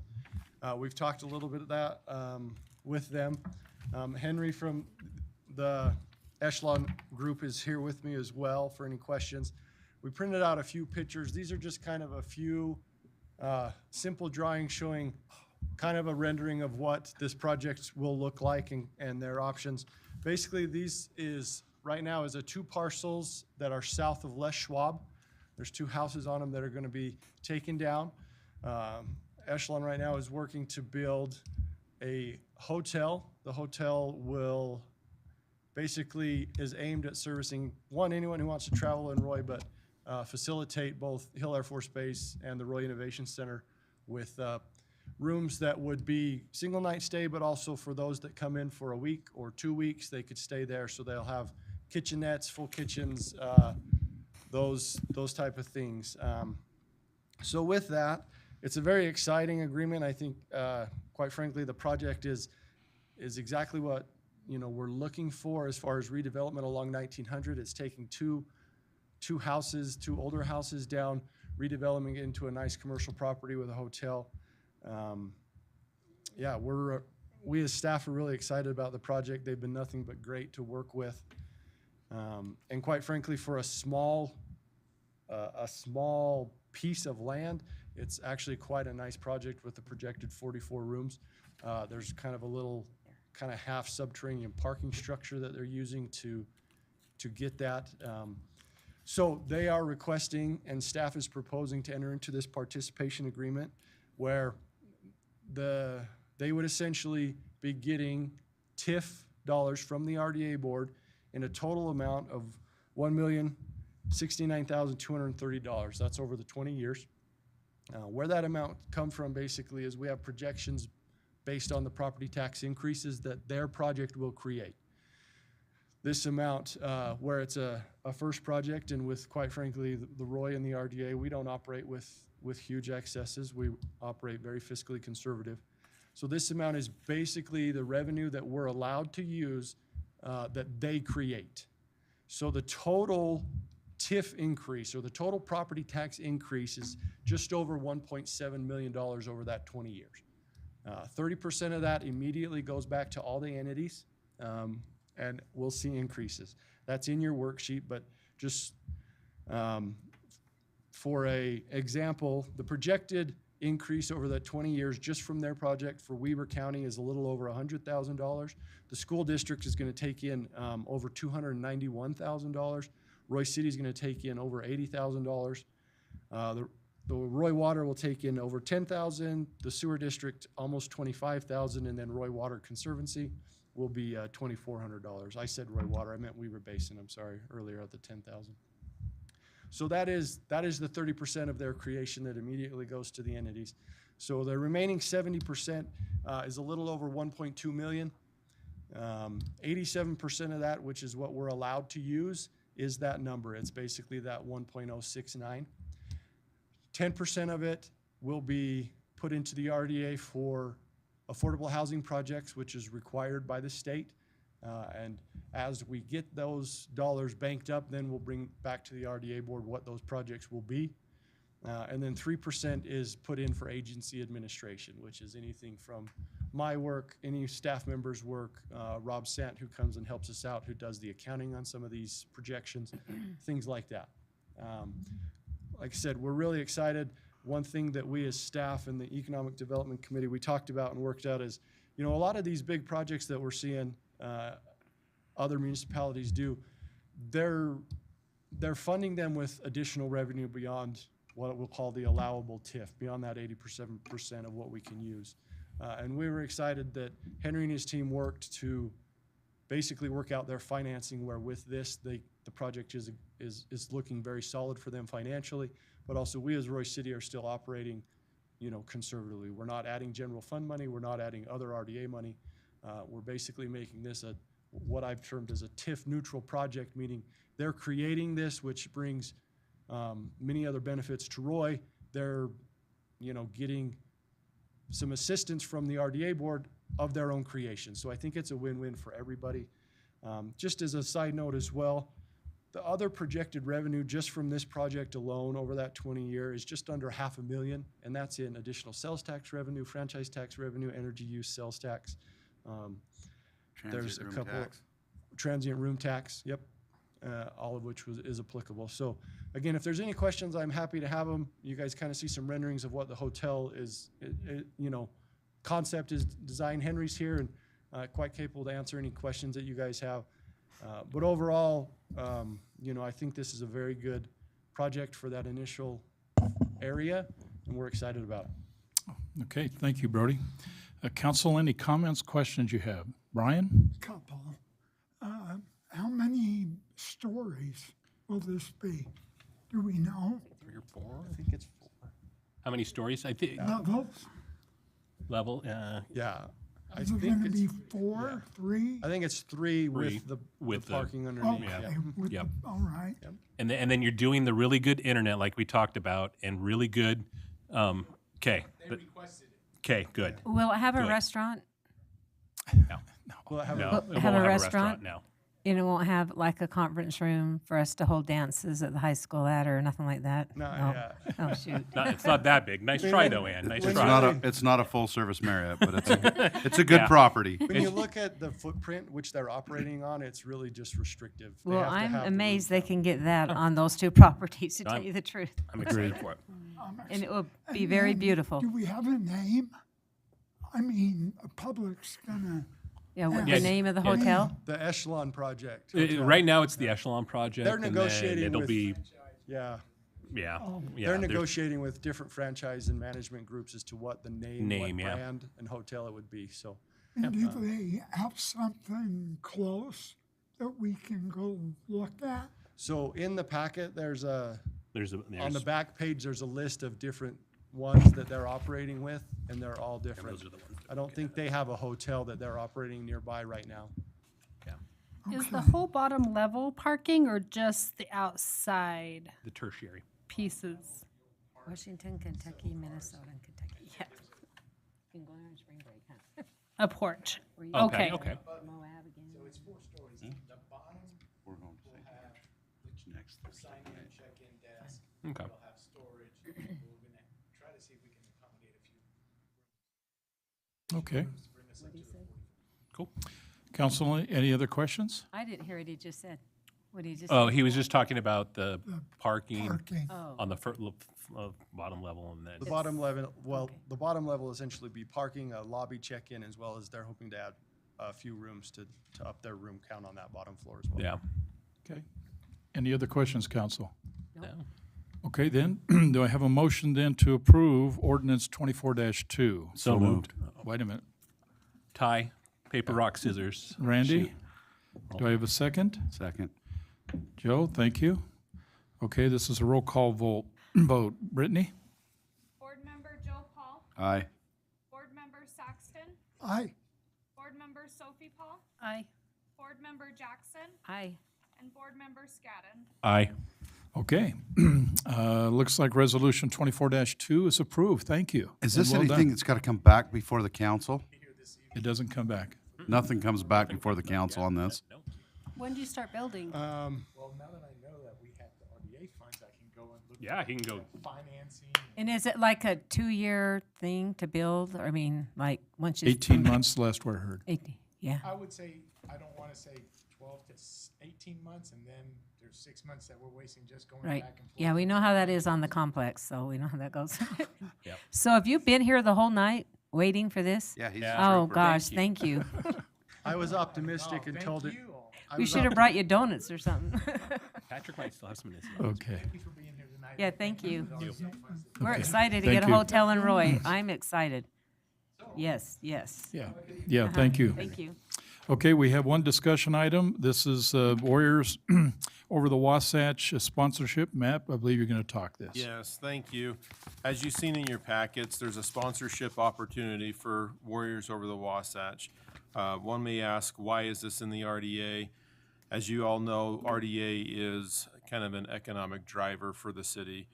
When you bring 300,000 people into an area, it obviously can stimulate the economy a little bit. We got this information from an individual that is asking for sponsorships. When I had a conversation with him, he did talk to me about the other municipalities that do participate. Clearfield donates the $10,000. Layton is $20,000. I believe Ogden City is $20,000. I'm not saying that that means that we have to donate. I'm just saying that this is a common thing that some people are doing. As you've seen in the sponsorship levels, it does come with different things. The real benefit to us of doing some type of sponsorship is it puts some of you as elected officials in different situations where you can mingle with other politicians on a national level and even other businesses, and you can sponsor Roy. And then also it does obviously label us on like sponsorship logos and things for this air show as well.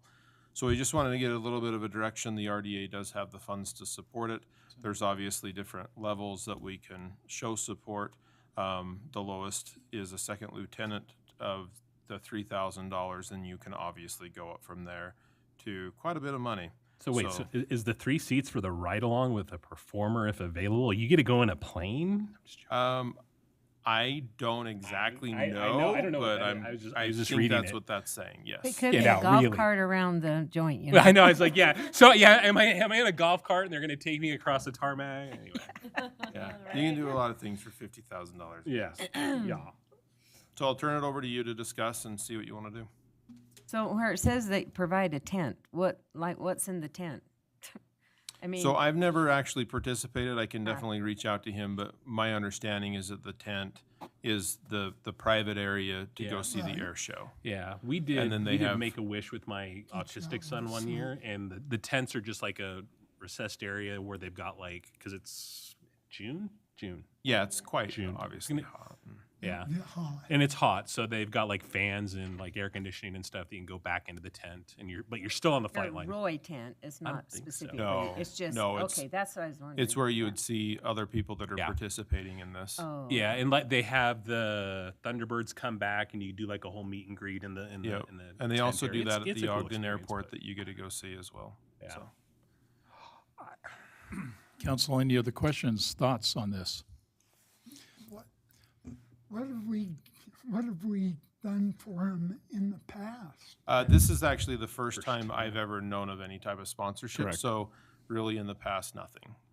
We've never participated in this before. Yeah, because I mean, when they came through last time, Craig got me up on base and he extended that to everybody. And I was able to watch like the pre-show the day before, and that was super cool. But now they're just doing more of a pay-to-play, and I don't know. We're still going to provide EMS services. We're still going to provide an ambulance. Yeah, that's correct. Yeah. Yeah, this is a VIP treatment. You're going to be mingling with senators, national, both state. They bring governor will more likely be there. They really basically kind of focus the group.